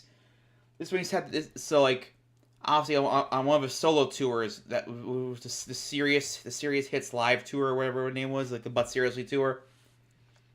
It's so for that tour, for example, Against All Odds started out being in its original pitch,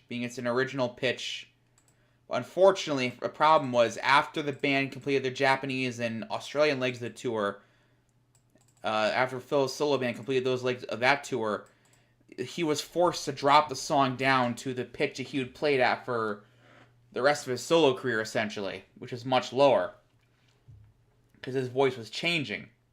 He was getting older, and one of the other problems was he was taking steroids to help his voice out, which caused him issues with his bones later on in his life. It's one of the reasons why his body's all kinds of fucked up. So just add a little bit of context to that, I guess. For their part, the band haven't said much about it. The song almost made an appearance in their 2007 reunion tour. Yep. The band had been on hiatus since 2000, after a planned tour was cancelled due to poor ticket sales. They rehearsed the song. So, that wasn't with Phil Collins. That was with, Ray.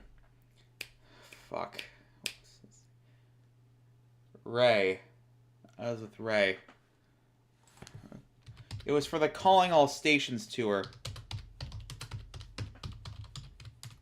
What happened was they toured Europe successfully. But the problem, they booked a tour for the US, an arena tour. It didn't go so well.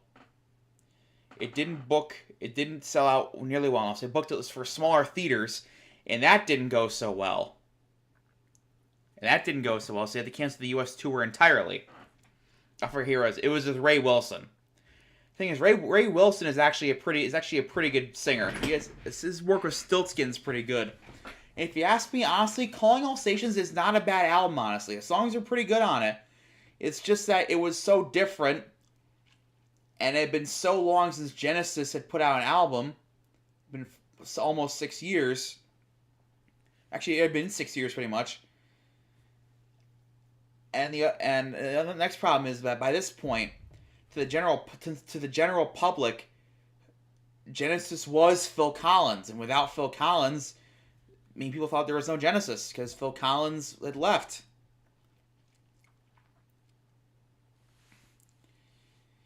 And it was just, as you can see here, Genesis left the band in 1995. And the problem was Tony Banks and Mike Rutherford didn't really give Ray Wilson much of a chance to develop his own stuff independently. They pretty much controlled the entire thing and just had him sing. And you could tell from their songwriting a little bit, the two of them were tired. The two of them felt tired. They've been doing all this stuff for God knows how long, and it was just getting tiring. And that's my opinion is the reason why the album failed in the U.S. I mean, it reached number 2 in the U.K. Only reached number 54 in the U.S. Number 2 is pretty good, but it was their first album that hit number 1 in the UK since, and then there were 3. You see, as you can see here, this is their set list, by the way. Is this song, and this song were the only Calling All Stations songs played on the album. They did play a part of Supper's Ready, actually. They played the Lover's Leap acoustically.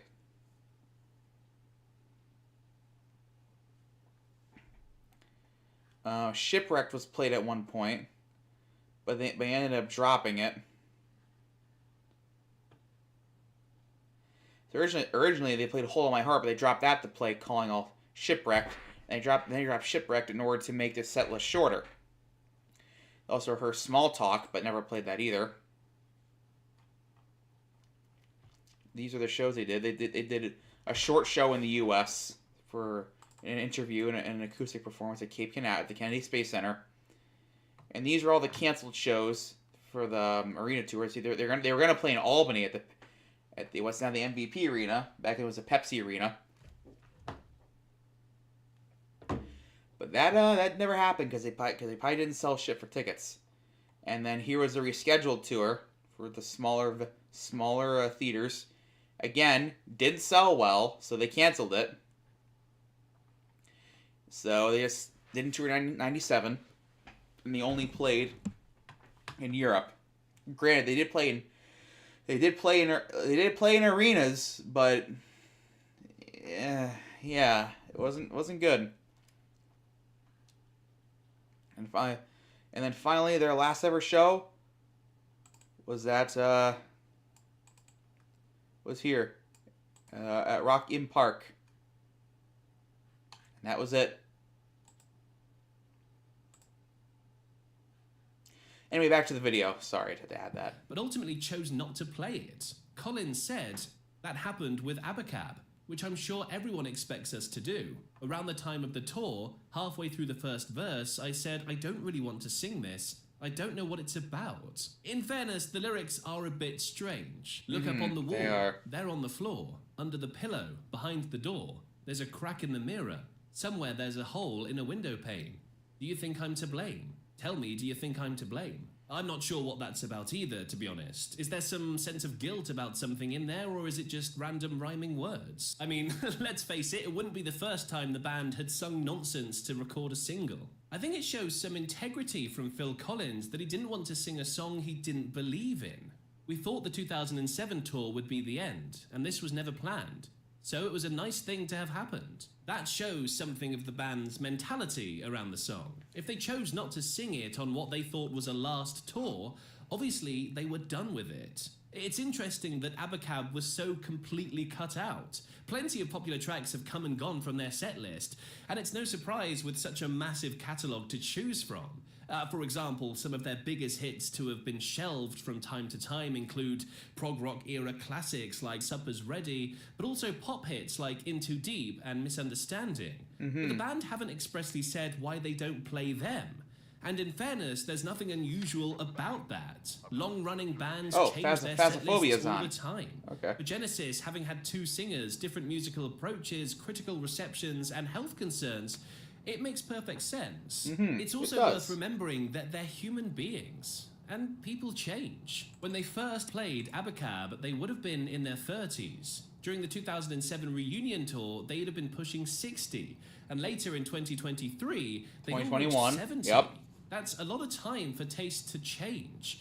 But Abacab seems to be the only one that they, or specifically Phil Collins, is on record to refuse playing. It's just a bit odd. There might be a bit more of a clue if we take a deeper look behind the fans' opinions of the song.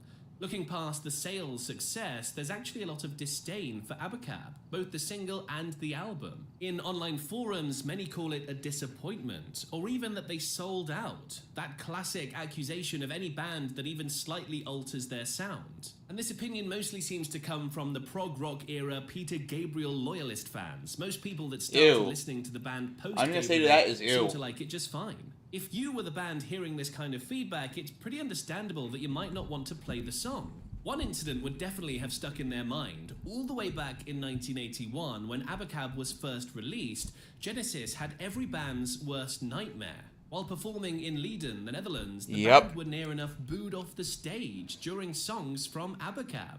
Eyewitness accounts claim that during songs like No Reply at All, Who Done It, and Man on the Corner, diehard fans wearing Genesis gear ripped into the band with boos. Reportedly, Collins eventually lost his temper, let's call it, and lashed out at the crowd, calling those booing a bunch of assholes, and encouraging members of the crowd to beat the shit out of them. Now, that is true, actually. Until I came across this remarkable video on YouTube. It's actually a full-length bootleg video. Oh shit! He mentioned my boy Kieran. Kieran, hell yeah!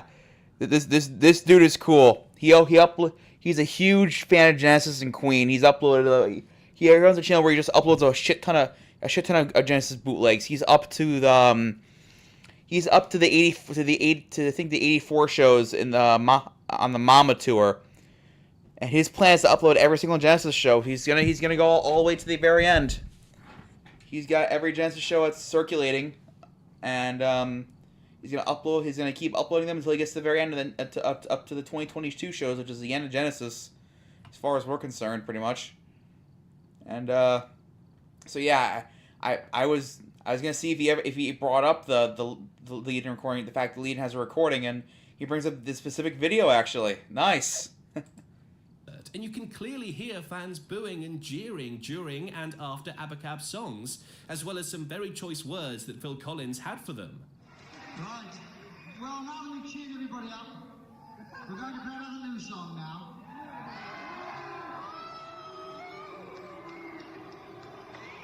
Anybody that doesn't like it can come and meet me afterwards, and I'll kick the shit out of them. You tell him, Phil! Yeah, if I was that band during that show, I'd definitely second-guess things after that. You fucking tell him, Phil Collins! Having your work booed by your own fans is going to leave a mark. To their credit, the band soldiered on and kept playing those songs for another few years. So perhaps that had nothing to do with the song being dropped. Yeah, but it had nothing to do with it. If it was a factor. Whether any of this comes into it, or if it was just as simple as Phil Collins losing touch with the song, I guess we'll never really know. Sadly, it seems that Abacab and Genesis itself has been put to bed. Due to his sadly declining health, Collins had already firmly said that the 2021 The Last Domino tour would be his last. Well, the Although last there was one. some speculation to this given the question mark at the end. During that tour, Phil had to have his son fill in on drums, whilst he had to be seated for all of the shows. Yep. But Yeah, Phil despite stopped fans playing hoping drums there around might like be more, 2010, Tony Banks I confirmed believe. in 2023 that the band was over, as Collins was tragically just too unwell to continue touring. Their final top 10 hit in both the UK and the US was I Can't Dance, and Phil Collins would accuse their fan base of not understanding the message behind that song. Luckily for you, I've made an entire video dissecting it. Huh. Look over here. I like I Watch that Can't one Dance. next. It is a good song.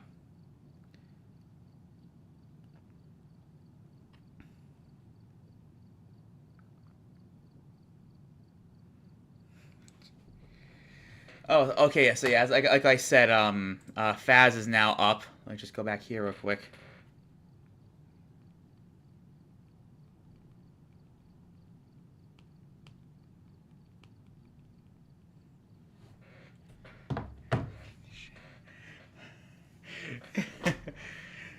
Anyone who doesn't like it, give me that show. I'll fucking kick the shit out of them. Like you tell them, Phil. You fucking tell them.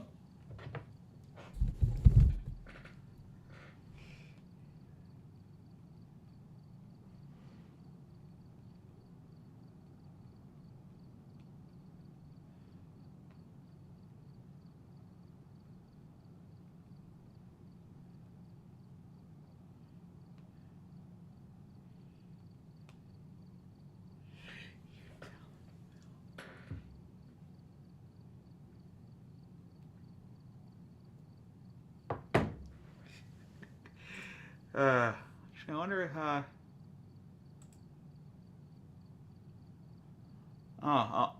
he didn't really name drop, he didn't, link Kiera in his home, unfortunately. Oh, it says here, Daryl Stormer, who was a touring keyboardist and guitarist, for the band after Steve Hackett left. He says that they rehearsed Abacab, but one of the other reasons they didn't play is because they couldn't figure out where to put it in the set list.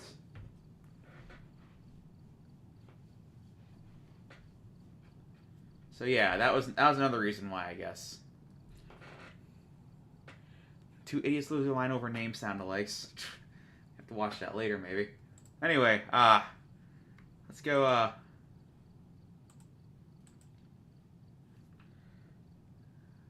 Let's go to Faz. Actually, I've been streaming for 1 hour and 47 minutes. Damn.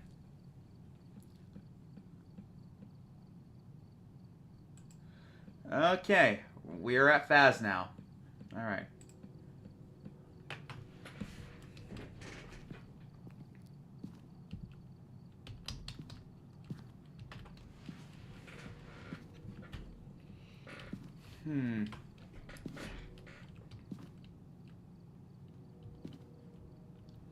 Yeah, I've been doing some stuff on Faz. It's been pretty fun, actually. I got the hang of it again.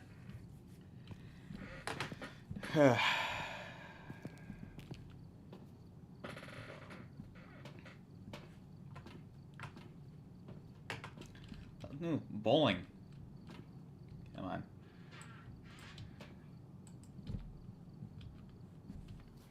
Oh, fuck, I forgot the...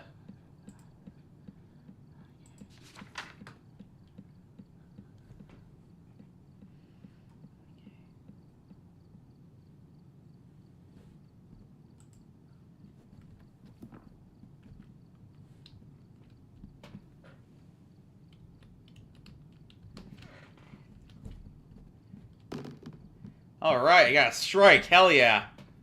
Ah, yes, Phasmophobia, the perfect bowling game. Perfect bowling game.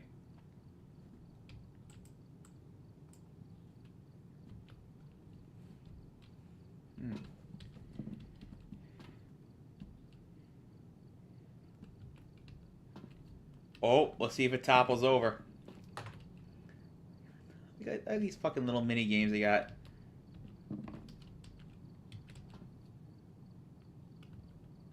There it goes. All right.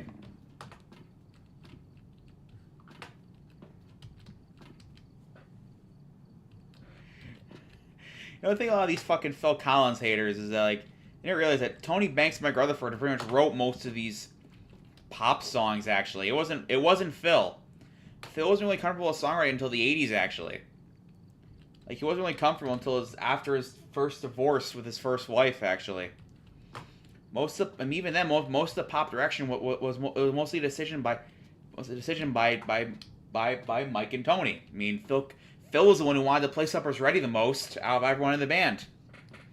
He's the reason why they play Supper's Ready in 1982, and he's the reason why they play Supper's Ready the Apocalypse 9/8 for 1986. He wanted him to play the song more, but the band refused. But Mike and Tony refused.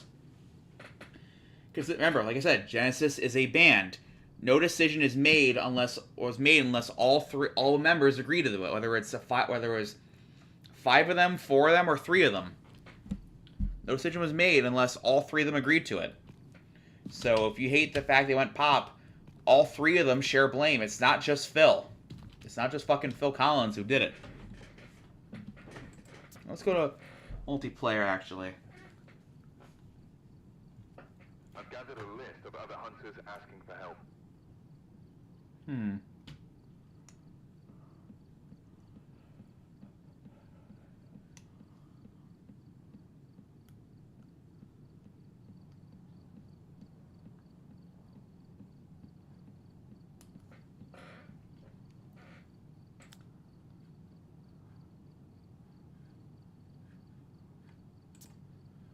Because let's see.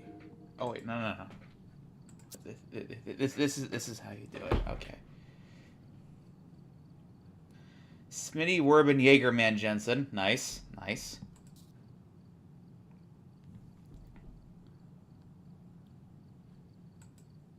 Oh wait, hold on. I don't want to do that.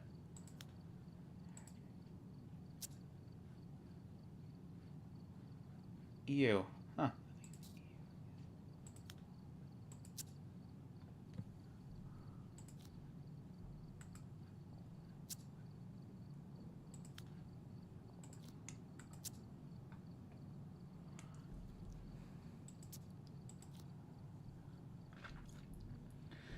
Actually, you know what? Let's Oh,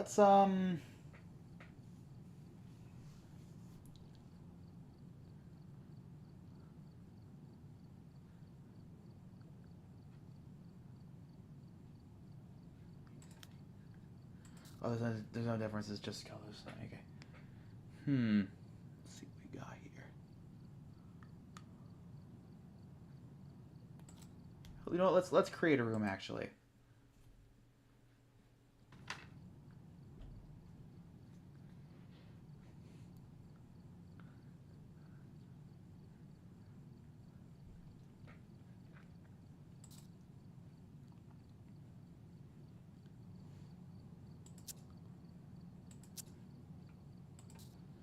Yeah, let's do intermediate.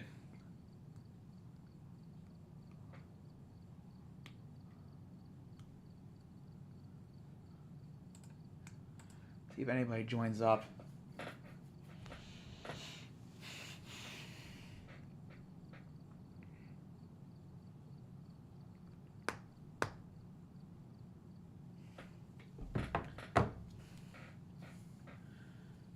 Actually, you know, let's just leave. We'll go to I'll join someone else's thing. Welcome back. I've got some jobs ready for you.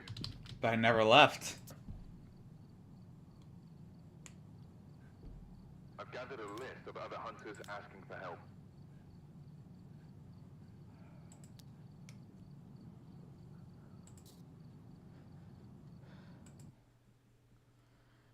Like the auto pick. Whoa, that might be a hacker. Should we ask him to prestigious? There's a hacker. $1.58 for this. Hey, that's Asked in if you wanted to play, but you didn't say anything. What was that? Yo, do you hack, bro? Who, me? Hacker? Yeah. Are you a hacker? No, I'm not. We need prestiges, bruh. Badly. Like, really bad. Yeah, we need procedures. Hmm. All right.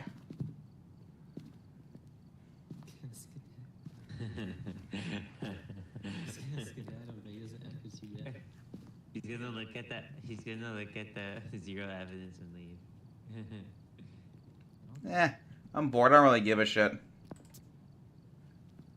Then we're waiting for one more person. Okay.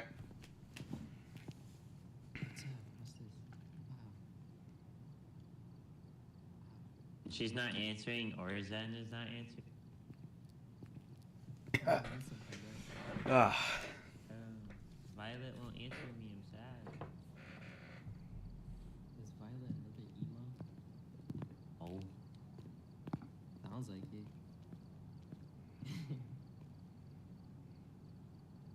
This is blow my brains out. me too. Once we go to Hawaii, we will. On the last day. Do you know this person who just joined? Yeah, I know. Yeah, he's a bitch. Huh. You don't have to insult everybody who joined. You just say, no. All right, let's see how this goes, I guess.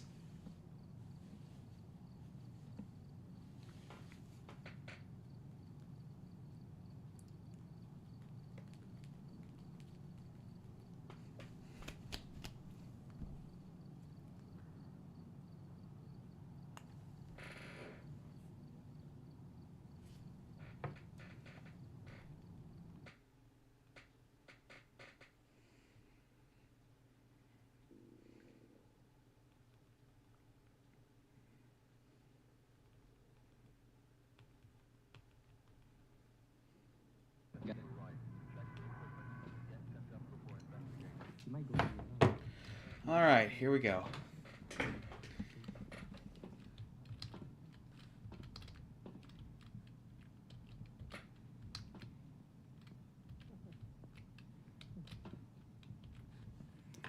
Hey guys, what guys want to grab anything specific or There's no evidence. Oh. Can you grab us all those slides real quick? Do you have any items, bro? Oh, we didn't bring anything.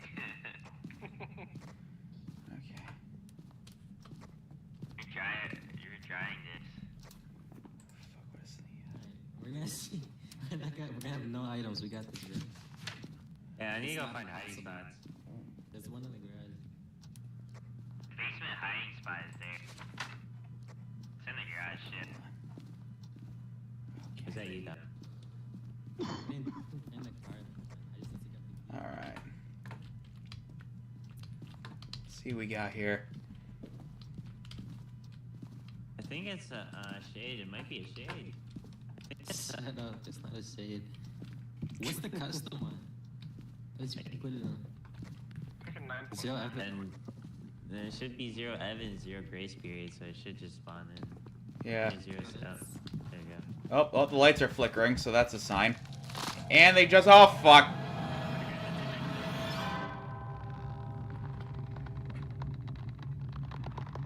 Hi there. It was quite slow. That was. It sounded bad. Well, I died. Fuck. Sounded quite slow. It looked slow. I'm scared. I don't want it to spawn on me. Oh, there it is. There's the fucker. Ah. I'm trying to get LOS, which is really, really, really But Are you speaking for real, bro? annoying.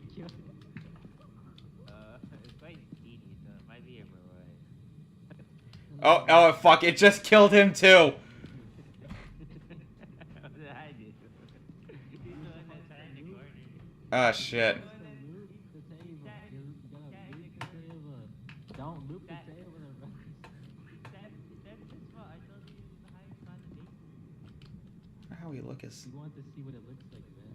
I can't win. It's obviously not a 5K GL or say, because they have line of sight. What else doesn't have line of sight? Haunt 2 doesn't have lines. It's not hot, too. Ah, shit. I can't believe I got fucking killed already. I'm not hot, yeah, I don't think it should stay. I was hiding in my It's corner. enough to break. I think it's a gin.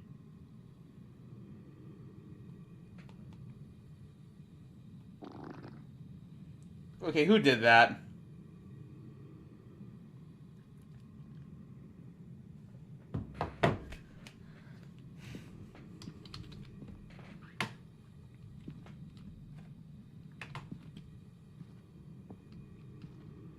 Can't believe I got fucking killed already. How are you fucking...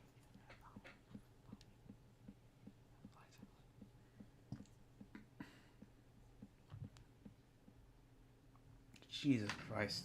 Welcome back. I've got some jobs ready for you. Yay! I got 0 points.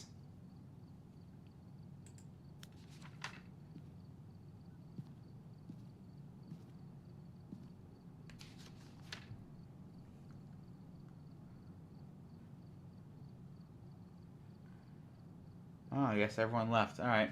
Oh, hold on a sec. Hello?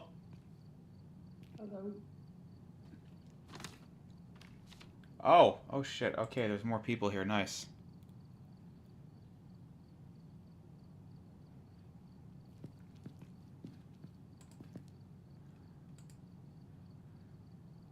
Fuck, hold on. This doesn't seem right. I can't ready up. I'm gonna hold on. I'm gonna join a different server. It's fucking crazy. Welcome back. I've got some jobs ready. In other news, Forest Hill Stadium may not be allowed to hold concerts this summer because the NYPD fucking revoked the music venue's sound amplification permits. Gonna be a problem because I'm supposed to see fucking King Gizzard this summer, and it's just, oh my god. Apparently, a bunch of Karens at Forest Hill Stadium near Forest Hill Stadium decided to petition the NYPD to cancel the permits, which fucking, ugh.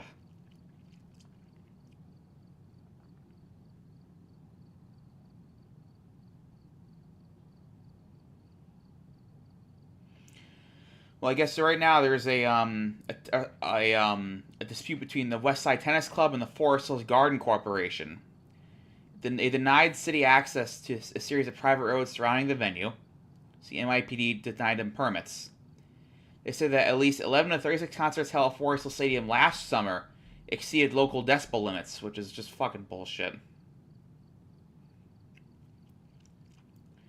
And the first show is supposed to kick off in 8 days. Actually, almost 7 days. March 30.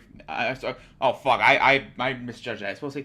First show kicks off on May 31st. They have about 2 months to fix this shit, or else those shows are not happening. And residents are happy, but a lot of other people aren't.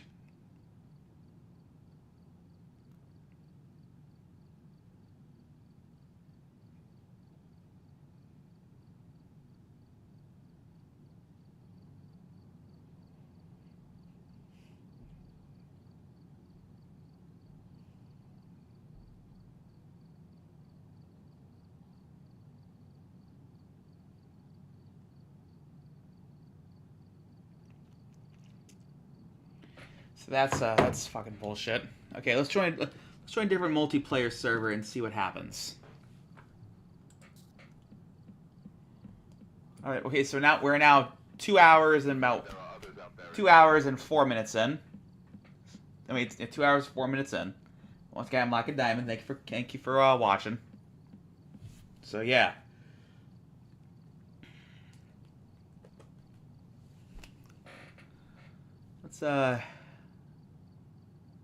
Let's see.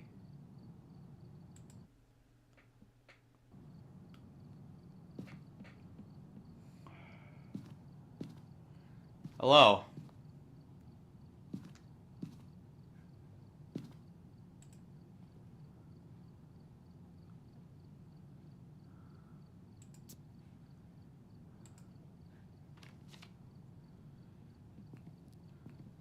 Hello.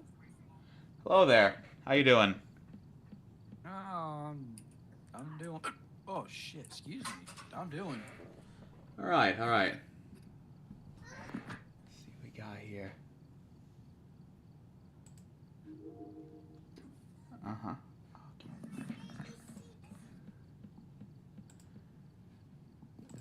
Is that like a child in the like a little child in the background or something?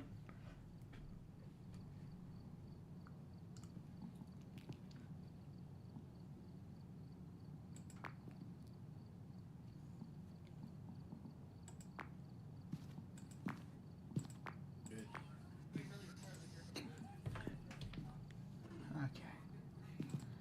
Here.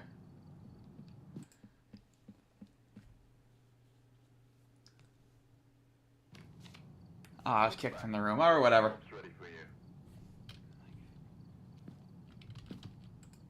Yeah, whatever.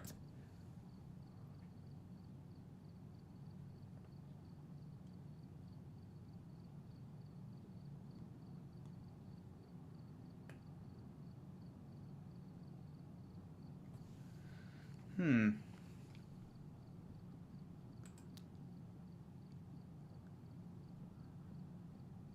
I've gathered a list of other hunters asking for help. No, I'll create my own room actually.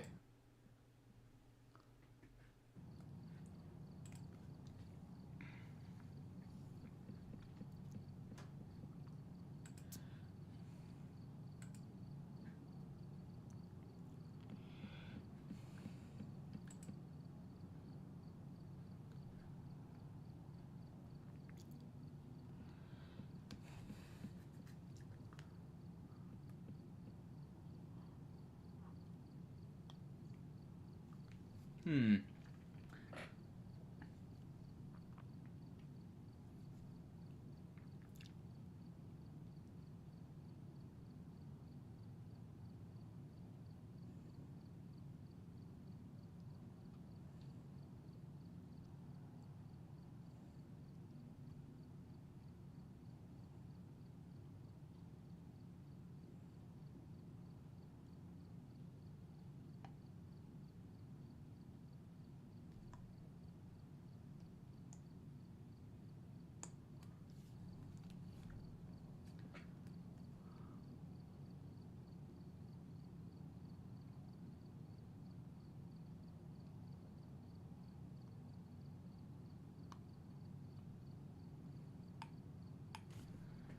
Let's see here.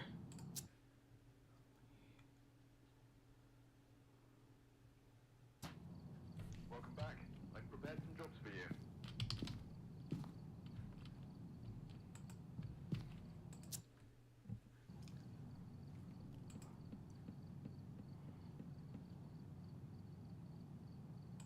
You know, we'll do. I'll do single player for a bit.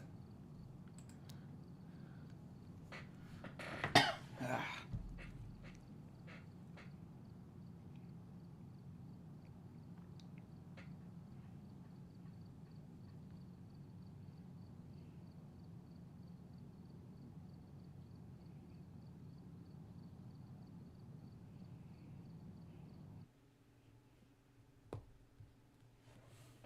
Alright, yeah.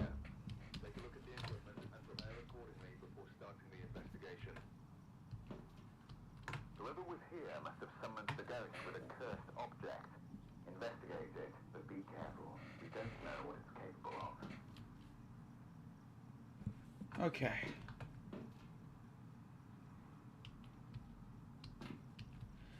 I need to capture a photo of the ghost.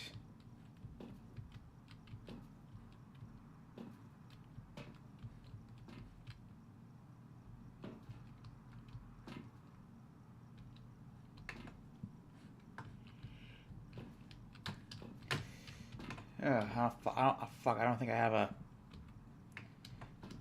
whatever. I'll figure it out somehow.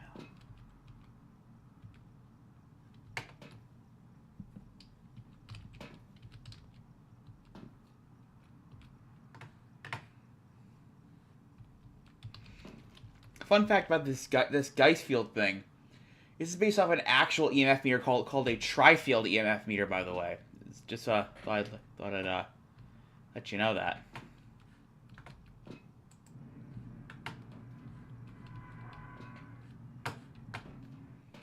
All right.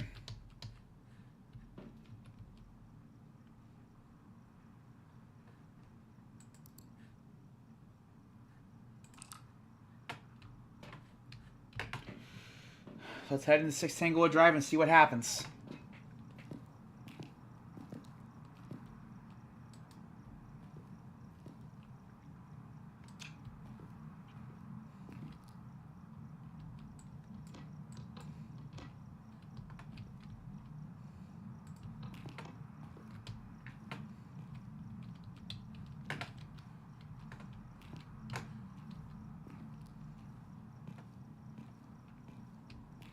Fuck, it's locked.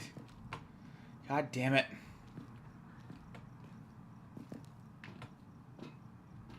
Oh.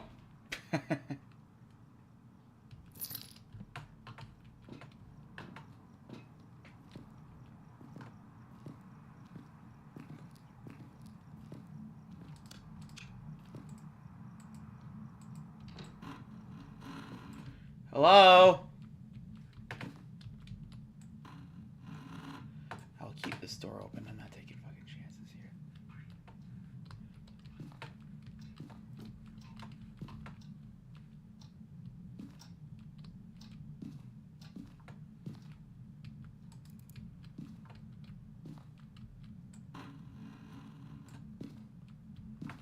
Okay.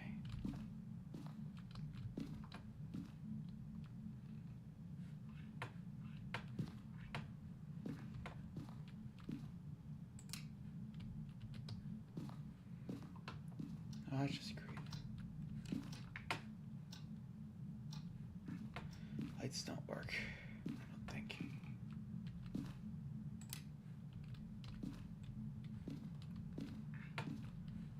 Unless.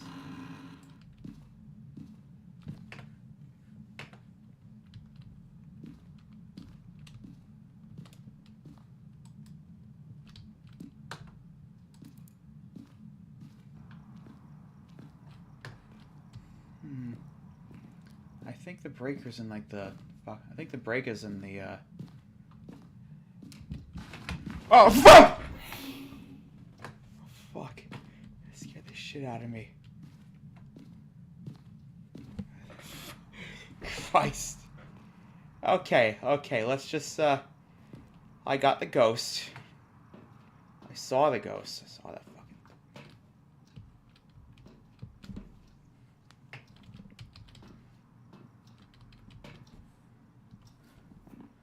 Okay, journal.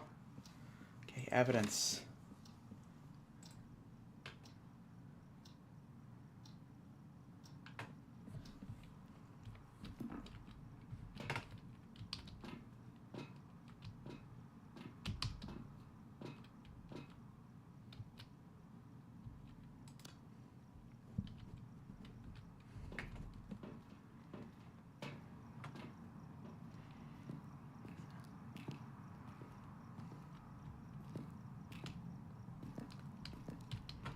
Yeah, hold on. I'm just gonna go with a multiplayer, real quick.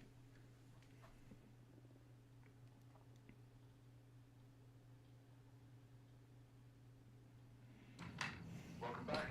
I've prepared some jobs for you.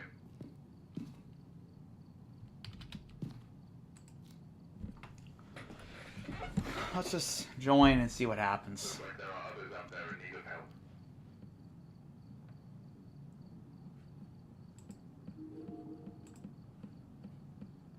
Oh yeah, let's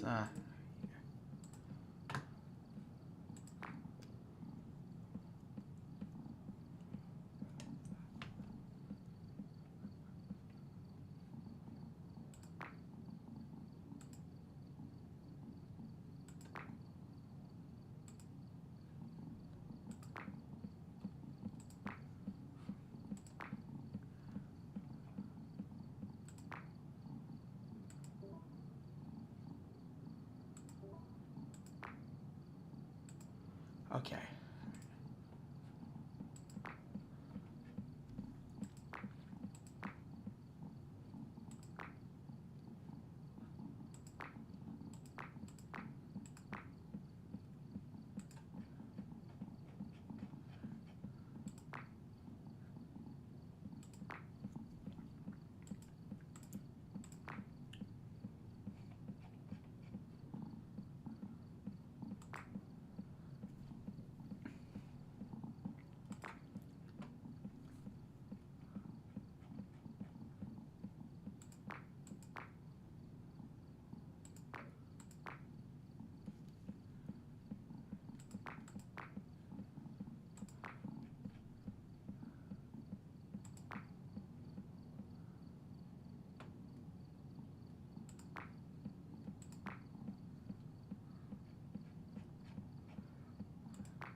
All right.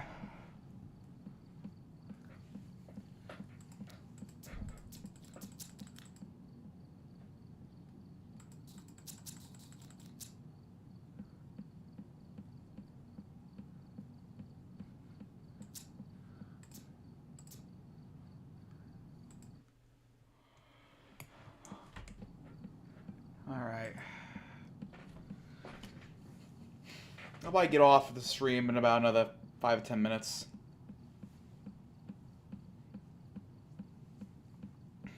Yeah. It's been fun. I enjoy doing this, actually. I like doing this. I just wish I had more. I wish I wasn't so tired when I got out of fucking work. That's all. I gotta be up early tomorrow.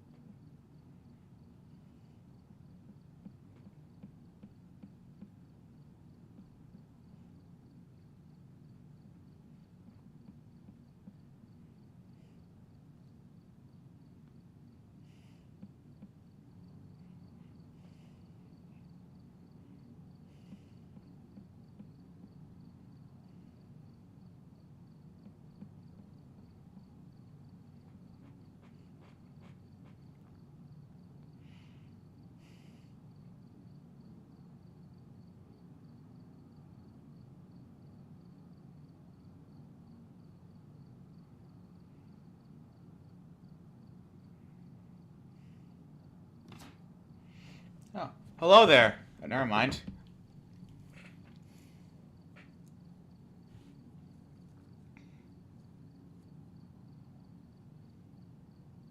Alright, they just fucking left. Alright.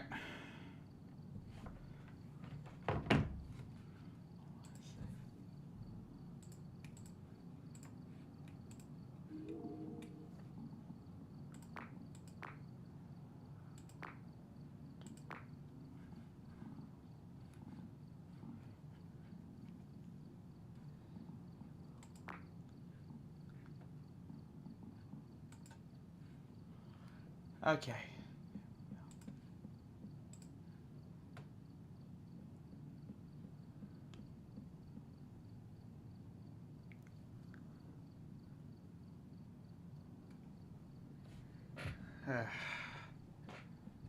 Never mind.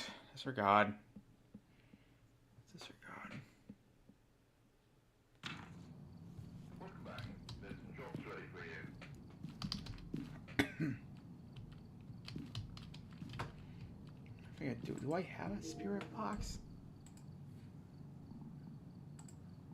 I do have a spirit box. Okay.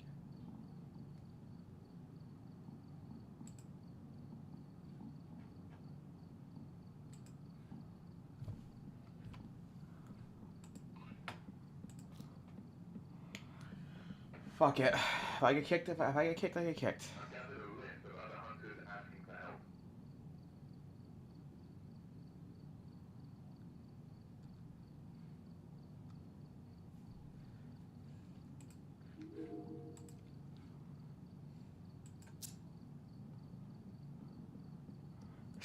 That fucking name.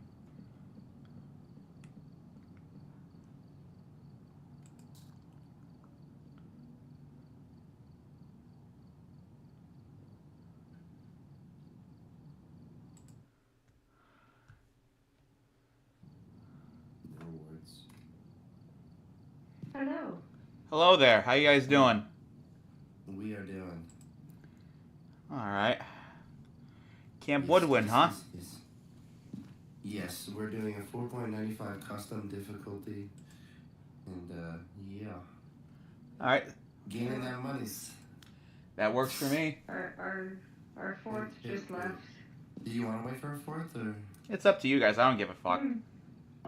Okay, we just had one for a second. All right. Okay, alright. I guess we can run one. Yeah. Hi, Alex.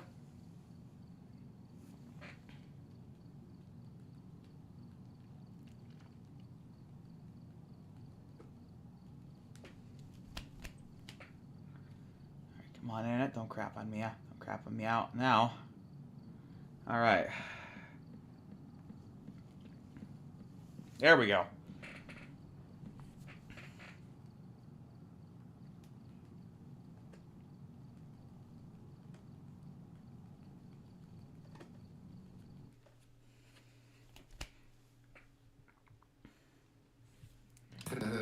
Alright, motion sensor and crucifix.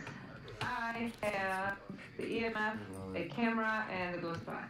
Alright, what do you guys want me to grab? Grab salt. Whatever will help the investigation. I'm gonna grab a headlight. Ghost book and dots. Alright. Or temp gauge. Temp gauge and dots. Okay, alright.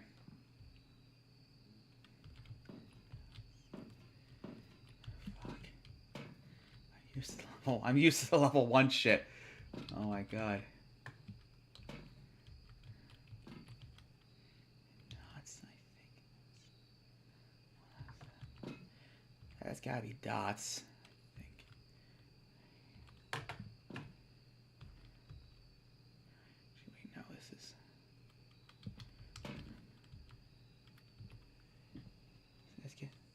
Yeah, that's dots. There we go. Okay. God. Oh, fuck. Okay, you know what? Fuck this. I'm not taking a fucking flashlight with me.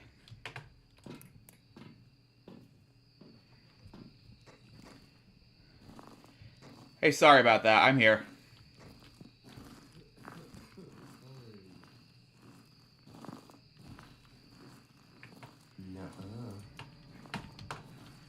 Alright, temperature gauge.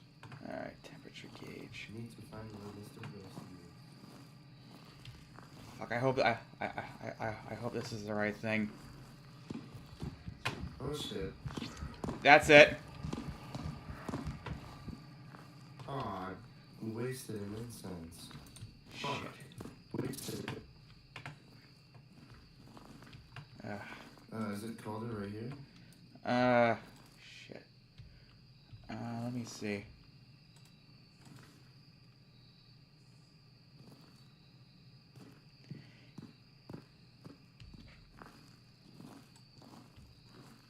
I don't know. Oh wait, there was a semicircle. Oh, I just heard something. Okay. Yeah, it's a ghost. Yeah. Let me know if you guys see the bones. Alright, so I did grab the right thing. So I'm just used to a lower EMF 4. to the lower level stuff. Yeah, you're good. Yeah. It's right here. Alright. Yep. Oh yeah, it's much lower temperature right here. Yeah, I'm about 48 right now. It's dropping. Okie dokie. Alright. I'm gonna go get some dots. I got the dots right here actually. Yeah, I got it right here.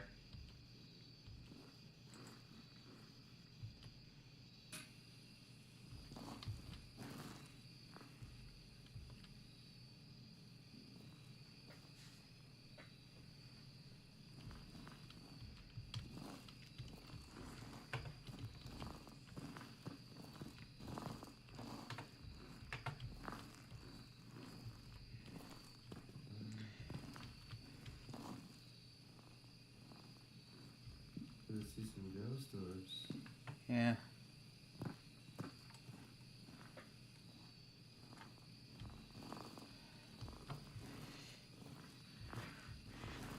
Yeah, the temperature is going up over here now. It's not as low as it was. This? Oh wait, hang on. 10. It hasn't stepped in any salt. No. Here, so this is what you're both gonna do. Okay. In this tent right here. In I'm gonna light that summoning circle. Okay. Oh my god, you're gonna die. Yep, there it is. Oh, I forgot my scenery. Oh shit. Hide. Oh my god. I can. That was fast. Oh, he's different. Yeah. Oh, he's throwing shit. He's the ugly guy, but he also has clothes on. Okay, so the crucifix doesn't go here anymore. Yeah, Alright. it does. Right here. Alright, hang on. Let me Jamie, I got bone over here. Oh, you got the Okay, bone? where are we putting the crucifix? Like right here. It's 6 degrees right here. Ah, shit. I can get back to the... Oh, I can't get back to the truck. Okay. Hang on. Let's see what the objectives are. Okay. Fingering incense. Here.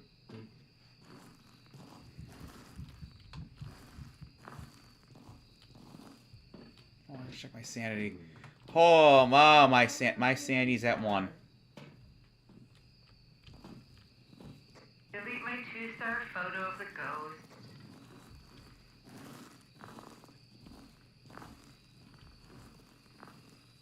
We have all the salt in the wrong. Oh, we do? Yes, we did. Burn a crucifix. There we go. Okay. Should I go hide now? It's gonna be hard to get all that.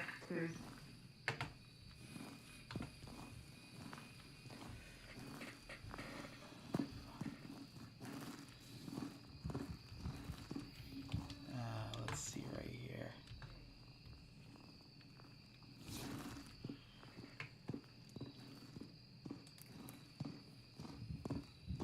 I can see it. I just saw it. You know what?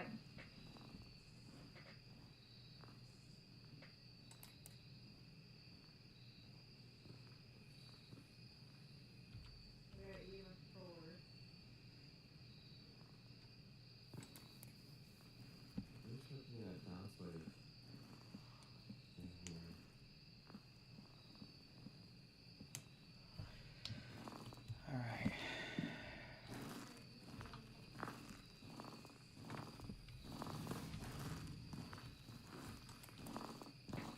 We need that other crucifix out here, please.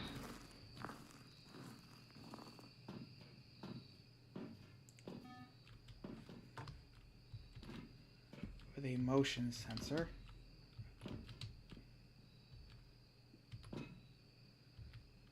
Okay. My sanity's at 2.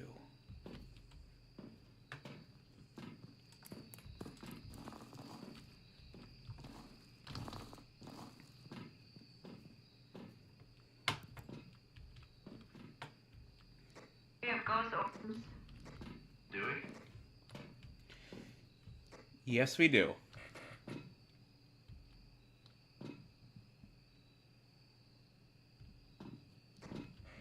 Please delete that photo, whoever did. I hit the check mark. Ghost writing. Mayor Reverthe, I think it is going to be a rev. Okay.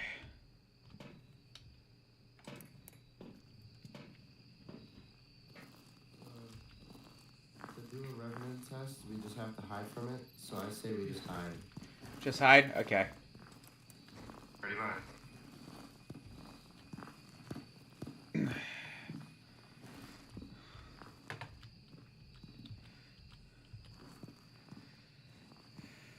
Just hide in the tent, crouched. I'll Crouch. shut your doors for you, yeah. Okay. Jamie, crouch. Or if anything, you should come in this one with us. Wait, what's going on? Just come over here. Okay. What the fuck? And then we'll close this up. Okay.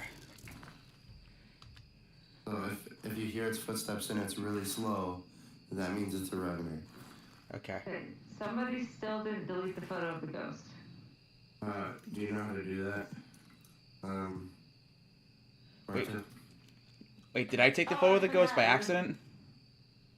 No, you gotta go into your photos and then hit the little check mark on the photo we're trying to delete. Okay. Do you know how to get to your photos? Yeah, I do. I see. Okay. I see now. Yeah, I'll delete that. Yeah, just hit the check mark.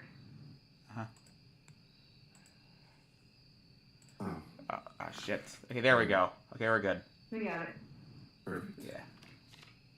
I picked up the crucifix, by the way, so when it hunts us, you gotta be quiet. Mm-hmm. I'm gonna mute myself. Yeah.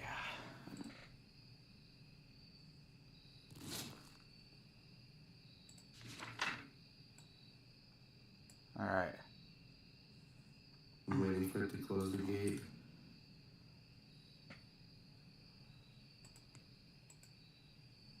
Turn off the power.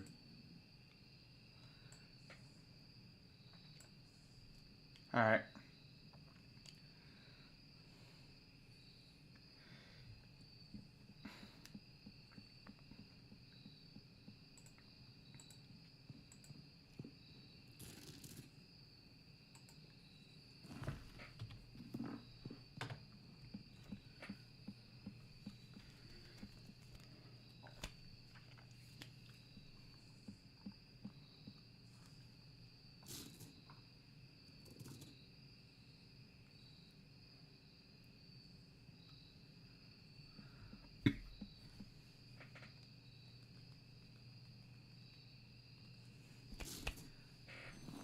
Huh.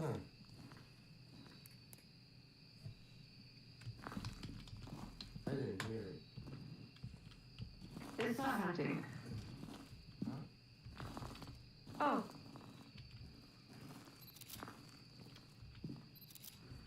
No. No. Oh, that is 3. Oh, you did. Okay, that's good. Okay. Alright.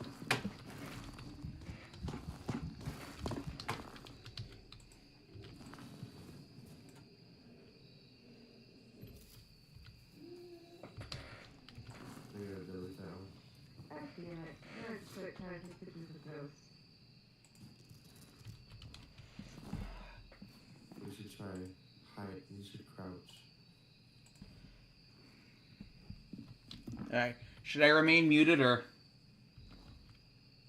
We're gonna need you to delete a picture, one more picture. Sorry about that. That's fine. You don't have to stay muted, by the way. It's okay. Okay. Alright, picture's deleted.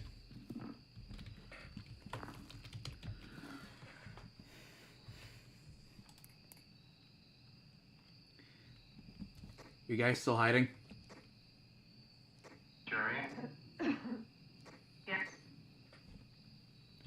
Alright, I'm in the blue tent. Okie doke.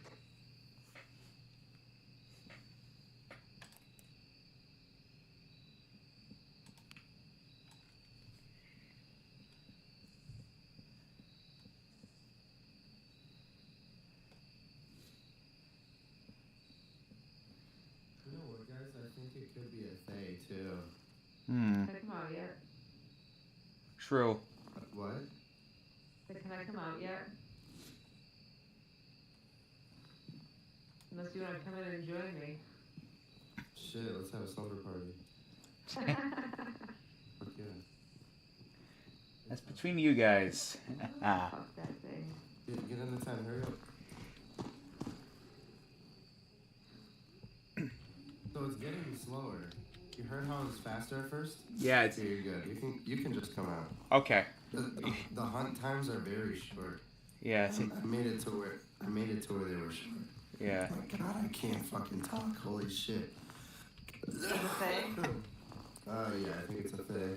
Alright. I thought it was a Rev at first, but the Rev is always just fast unless you hide from it. Oh yeah, I got my days and I don't have a fucking lighter. Yeah. Alrighty, everyone got they circled. Yep. Wait, did we get the bone? I can need one more photo. I got the bone. Alright.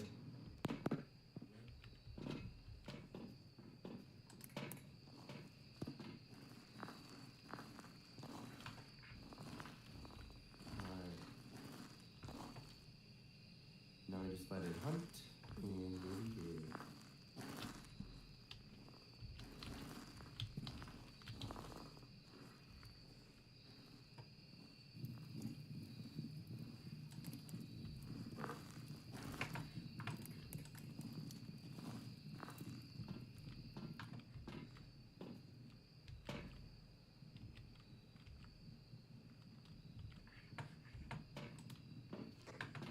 hurt.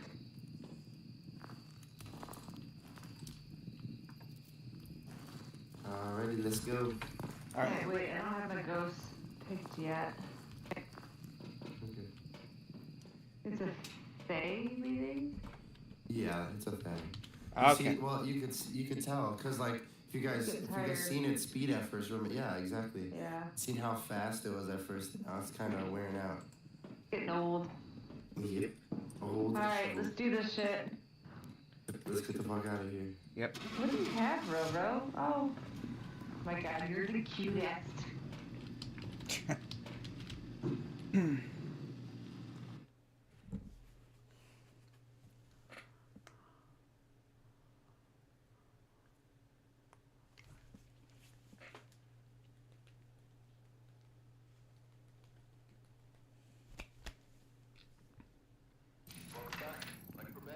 With a $650 reward. Nice. Holy shit. Nice. I hope everyone's That is generous. crazy. I have I'm very $7,287. For $2,000. But I didn't upgrade anything. Oh, that's a huge that is a huge boost to me. Oh my god. Well, you just started. Yeah. So I just. Aren't you Prestige 1 though? Wait, me? Yeah. Well, the thing is, I Yeah. downloaded this game a long time ago and then like barely played it, so that's how I got that. So how are you Prestige? I just got temperatures. I got this 3, game a 3. long time ago. That's the only explanation I can find. Oh man, alright. Yeah. No worries. Yeah. Alright, do this one too. I got level 3 microphone and level 3 temperatures. Alright. And now I'm down to 2,787. Would you like me to add anything? No? Sure, Daddy? You got this shit? Take 2 of your tripods out so we don't waste them, and 3 of your microphones.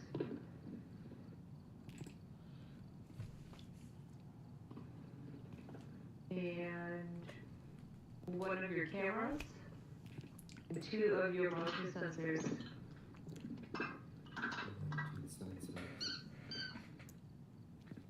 Dude, those motion sensors are so And one of your headlights. expensive. Like, why do these motion And- sensors gotta be so expensive? I mean, you can take 3 of your flashlights out too if you really wanted to save money. We don't even use those. I guess. Alright. Alright. Are we ready? What are we playing? Probably the same thing. Same thing? Alright, I don't mind. Bruise. Damn, dude, you leveled up 4 times from that? Holy shit. Yeah. Who did? I did. Oh. Fuck. Yeah, deal.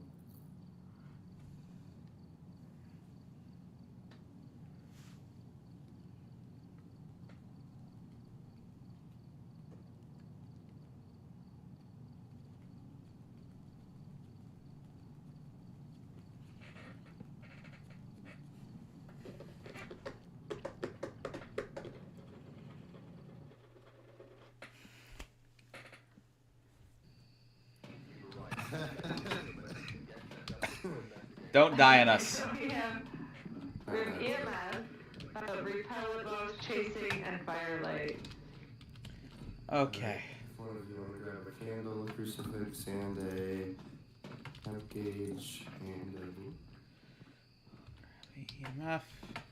Oh, I forgot my lighter again. And headlamp. Why not? Did you throw that? It's fucking hunting already? Already?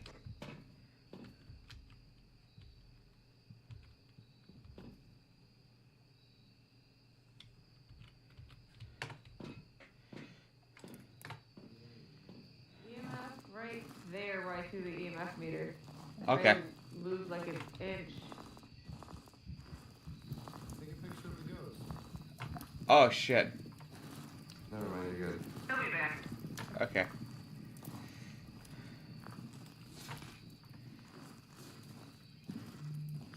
We have a tarot card. Yep, there it is.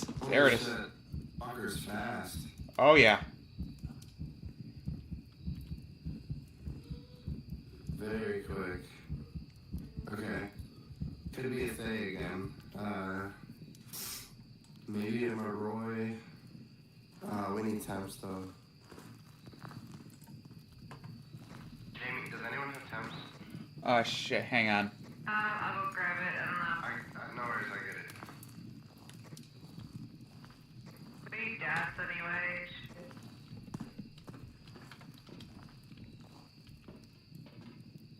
Thank you, dear. Alright. Reader.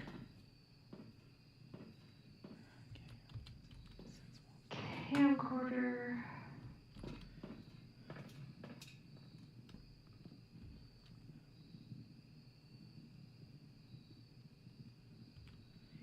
That then. Alright, I'll grab this instead.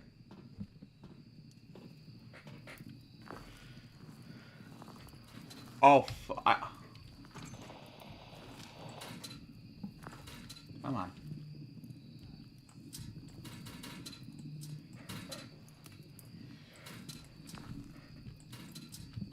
Excuse me, I just got locked out. Hang on. I think it's a demon. Oh, there we go. We got it. Never mind. I think it's a demon, guys. Oh, yeah, it just spawned on top of you guys. Yep. Yeah, it's a demon. It just It's a did. demon. It's a demon. Yep. You guys didn't die? Was that just a weird ass ghost in that? Fuck that thing. Yeah. For sure a demon. Oh yeah. And for sure, your sanity's super low out there. You should probably come in. So. I won't even make it to the front door without it hunting me. Yeah, mine's at like 0. I don't want to waste the sage though. I think you need to just puppies, get out of there. Hey, out of the basement, out. Just let it hunt me one more time. It's gonna hunt me any second. Alright, let's see.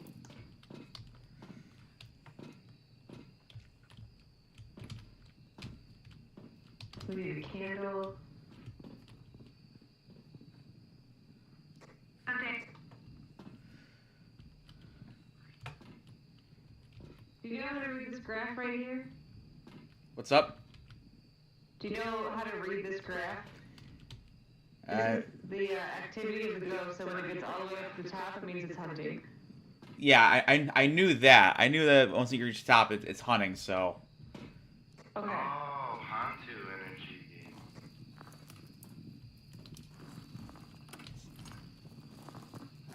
We need a camera. Did anyone see ghost orbs? It's in this area right here. I didn't even look for ghost orbs yet, but we just not got a crucifix. Too much salt. Right here.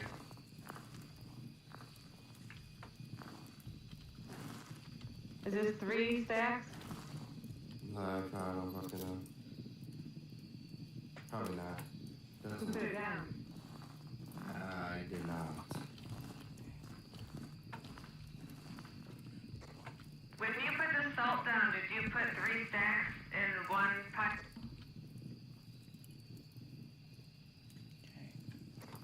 I'm coming.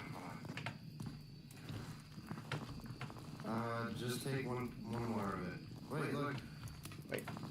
Candle. Now take one more. Take another picture. Now we're gonna have to delete that. It's just one. Can't do it yet.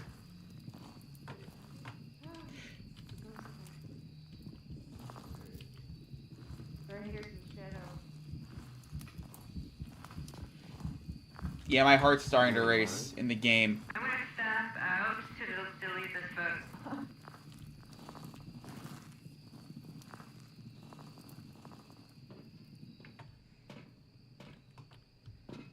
Okay. I got a 3-star photo of the ghost event though, but yeah, we need to delete a photo. All right, hang on. All right. All right, which photo is it? I'm gonna bring you the other, please. Bring you up. Yep. Okay. All right, the photo's deleted. Quit it, please.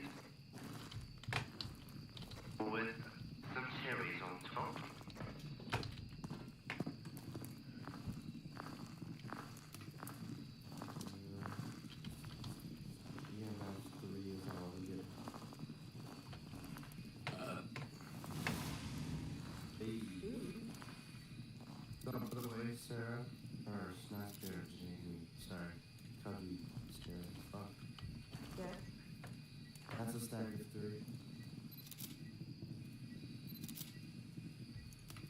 Mm-hmm.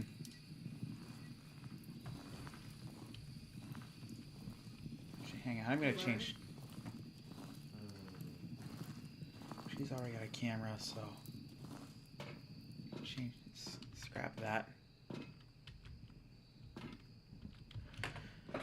There we go. No, I have not gone and looked at the computers yet, though. Can we go look Have for we ghost do that? doors?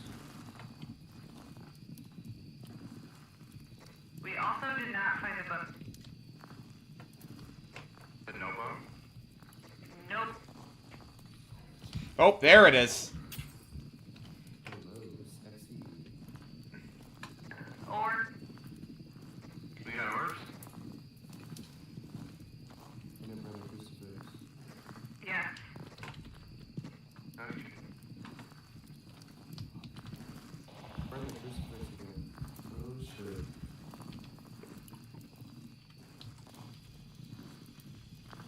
Everyone should have sage at this.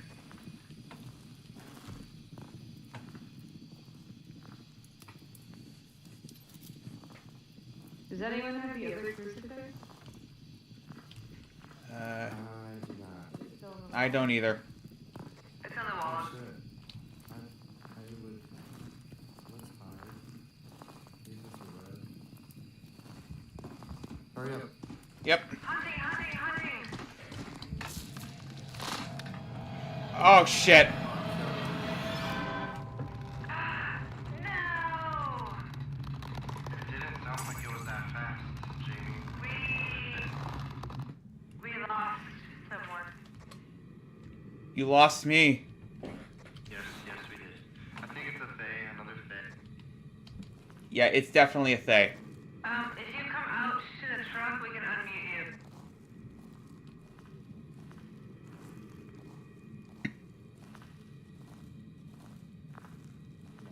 Freezing temps. Yep. May our yokai ride you or the. Are you here? Yeah, I'm here. Okay, I can hear you. Did you unmute him? Yes, I did. Okay, so we have to repel it with incense, and So hold on. Before we do any of this, cross off for evidence. Cross off UV and freezing temps. Okay. I'm gonna go test Ghost Book now. The only options I have left are Mare, Yokai, Raiju, or Thay, and I think it's a Thay because of it. At first it was fast, and now it's kind of withering away again. So we'll see. okay. You want me to come with you? We should probably take some sanity. You really should. You really should. Well, I mean, I guess we want to hunt,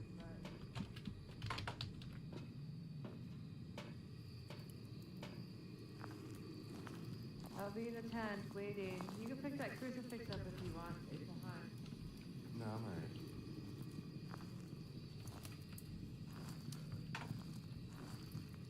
Do we still not have the bone? No. Let's look for that.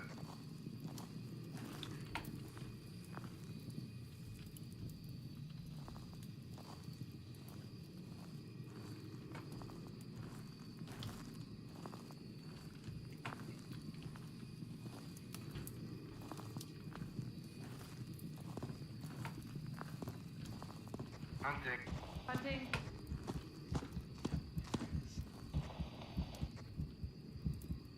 See how it's slower? Yeah. It's super gross. Yeah, it looks like a foreskin. Yeah. Oh, there I am. Power's off. Fuck. Okay, we are on a quest to find the bone.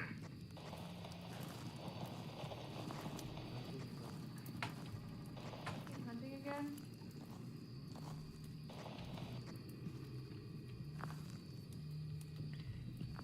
That's me, right there.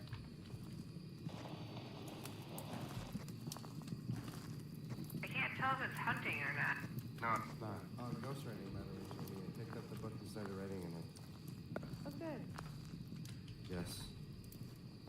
do some mirror test. So a mayor or Faye?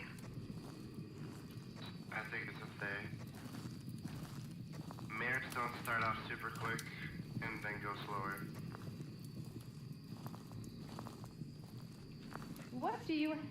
What are you eating? Stop it. So, mares have an increased chance to hunt in the dark.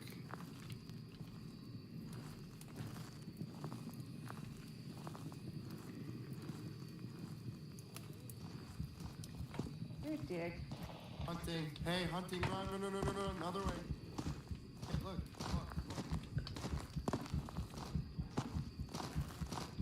Nope, I'm gonna run and hide. It's slow. Really slow now. It stopped already, right? Yeah, it's a thing. Here, come over here. So all we have to do is find the bone. Yes. Do the bones ever spawn in the tents?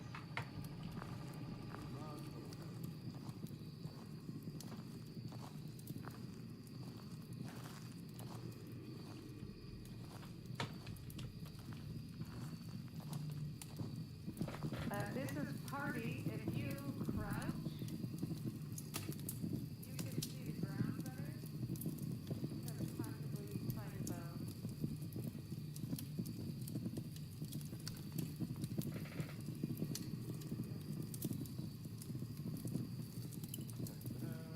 There's no party in that tent. Dark.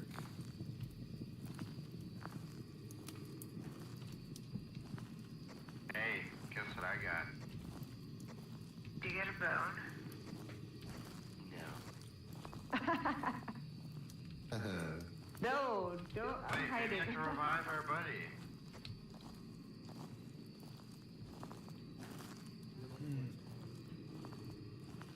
I don't want to be in the Beth. party tent right now. Oh. It's hunting. Look how slow it Can is. that revive him? Yay! I think I did. But Cute you are. death. Yeah, it was right in front of you. Wait, is he still dead? Oh, I tracked it. Yes, I am still dead. Devil. Oh shit. It did not revive him. Power. Hold on. The sun. I don't know what that does. Oh, Brink, do you know how cute you No. are? I couldn't revive him. I'm sorry. I'm not I got offended. the high priest. I got the high priestess during a hunt. I think that's why I didn't revive you. Puppy. Love you. Oh, we still gotta look for the bone. Get down, big guy. We'll snuggle when we go to bed. Dude, we Too can big literally to be on my lap. outwalk the ghost. Wait, let's try this tent. When are you guys coming for your puppy? I don't know. Oh, bone right here. Look. Oh. Hey. Yay. Oh, we don't need a picture yet. Just take it. What are you doing? Roro! These dogs are pissing me off. Come on before you die. Are we leaving? Yep. It's a thing. Again. Oh. Well, fuck this day. Yes. We are out of here. You have a circle? Alright. I don't know. We Everyone didn't do have a something. circle? What did we got? Repel it while it's chasing. Oh, what did I do that quick? Here. Yep. Take mine too. No, I'll be right. Here, take it. I threw it. It's behind you. Okay. Okay. Oh, wait, here, good luck. Ghosty, ghosty, where are you? This is fun.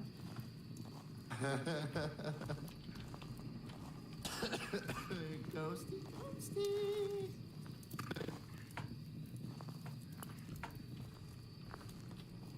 Ghosty, come out and play.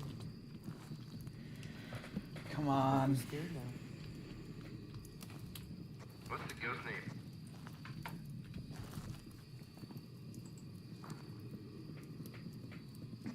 Corey Corey, what? Buckley? Corey Buckley. Corey Buckley. Where are you at? Not buckwheat. I said it on purpose. Corey Buckley. Where are you at? Corey. I think it's too tired.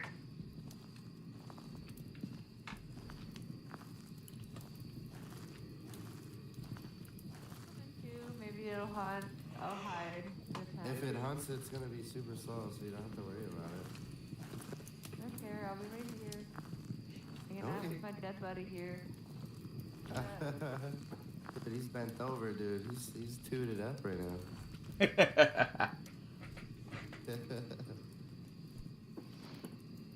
Roro, stop being a dick. Corey. Now what do you have?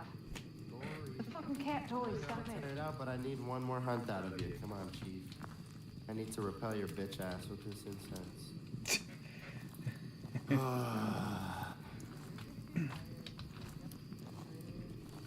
Yeah, we should have repelled it while we were in the tent. Roro, why? Just stop. Corey, I hear you. Take- She's dealing with a cat.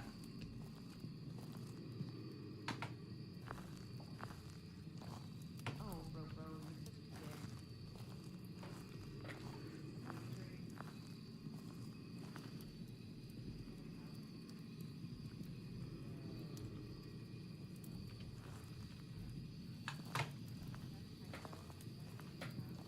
Of wine? No, I had Jack and Coke, Holy fuck. but I've been drinking since 5:30. Are you drunk? No, because I've been drinking super slowly, so I kind of ruined it. Damn, that's messed up. And you're out of alcohol? Huh? And you're out of alcohol? This feels kind of personal, actually. Listen to this.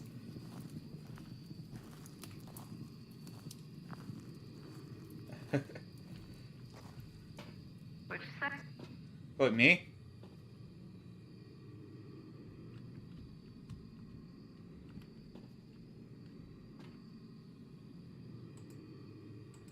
Oh.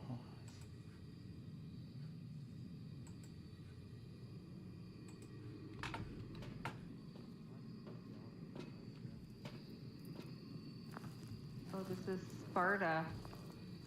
How much more dead can you be? He's super dead. Holy fuck. Where's the cursed item? Oh, I used the cursed item. Fuck. Yeah, you already used it. I should have waited. That's a bummer. So I have a question. Hmm? Yeah? If I were to put one of these firelights in your blood, would it glow on the side? It would die. It burned the incense. God damn it. Or it burned the crucifix. We are fucked. We're gonna be waiting here forever. Oh, I thought we picked that up. We're literally gonna be waiting here forever. Is there another charge on this? I'm gonna pick it up just in case. No. I mean, yeah, there is. There's another charge on that one, though. We got them both. Ooh. No, throw them out here. Ooh.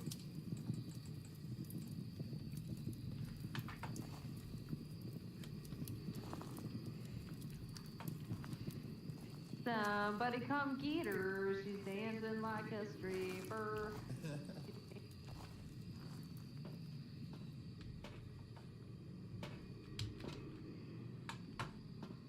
All right.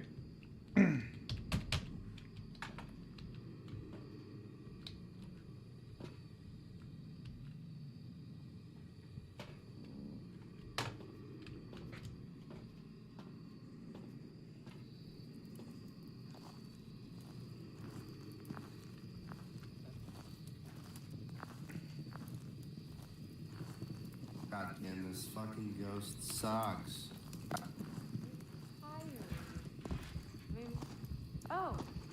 Look at you cutie. Look how cute you are.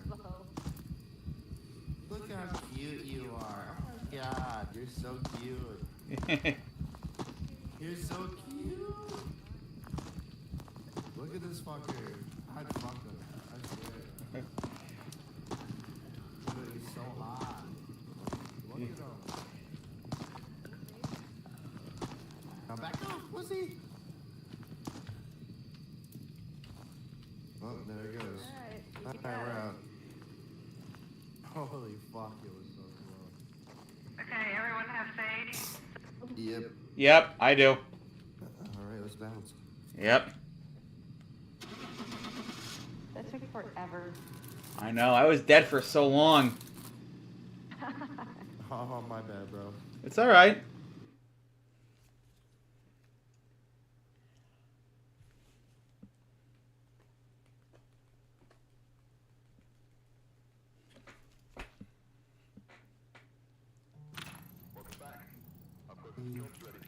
$5,000 to upgrade? Holy fuck.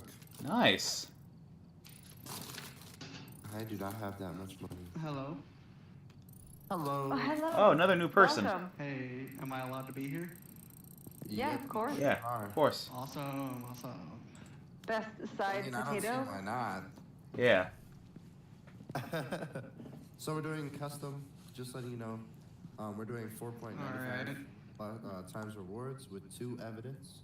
Everything else is pretty much normal. You want to do a different map this time, or? Normal ghost speed and everything? Yes. But we can do I'm a gonna different select map. random just for some juiciness in the map selection. Alright. Alright, let's do this shit.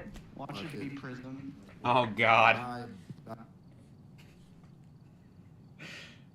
Oh, 6 Tanglewood Drive. Oh, this is fucking easy.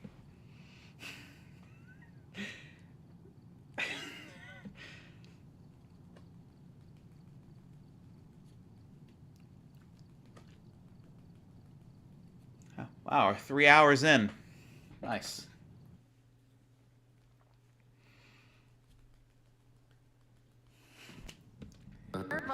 Phone, motion sensor, and crucifix. Be on camera to be. I like how you said prison, and we got like the exact opposite of prison. Camcorder or photo camera? Photo camera. Okay, I will take EMF and the spirit box and dots. Alright. For motion sensor, I'll take the motion sensor. You don't want to throw a crucifix to the door before we open it, just in case. You got a crucifix? You got one? What's up? Somebody has one. Yeah. I'll grab a crucifix just in case. Flashlight.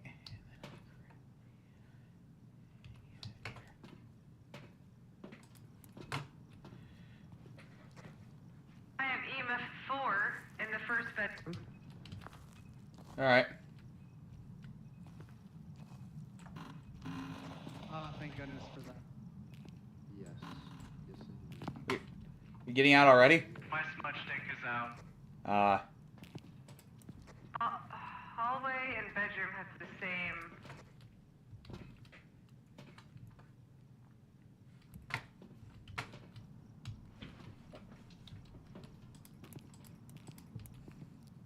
I got UV, by the way. Alright. Cursed object is a spirit mirror on the wall next to the master bedroom. Got it. Someone want to use it and figure out where the ghost Yeah, I is? can. Yeah. Let me take a picture of it. Oh my god, it broke immediately. Oh shit, it's... Oh, there it is. Oh, fuck. Fuck. I died again. It happened. We lost some. One death around.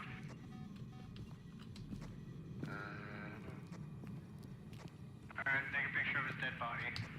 Bowen is in the kitchen. I'm coming. God damn it. It killed my teammate. We should leave. Yeah, I think we should.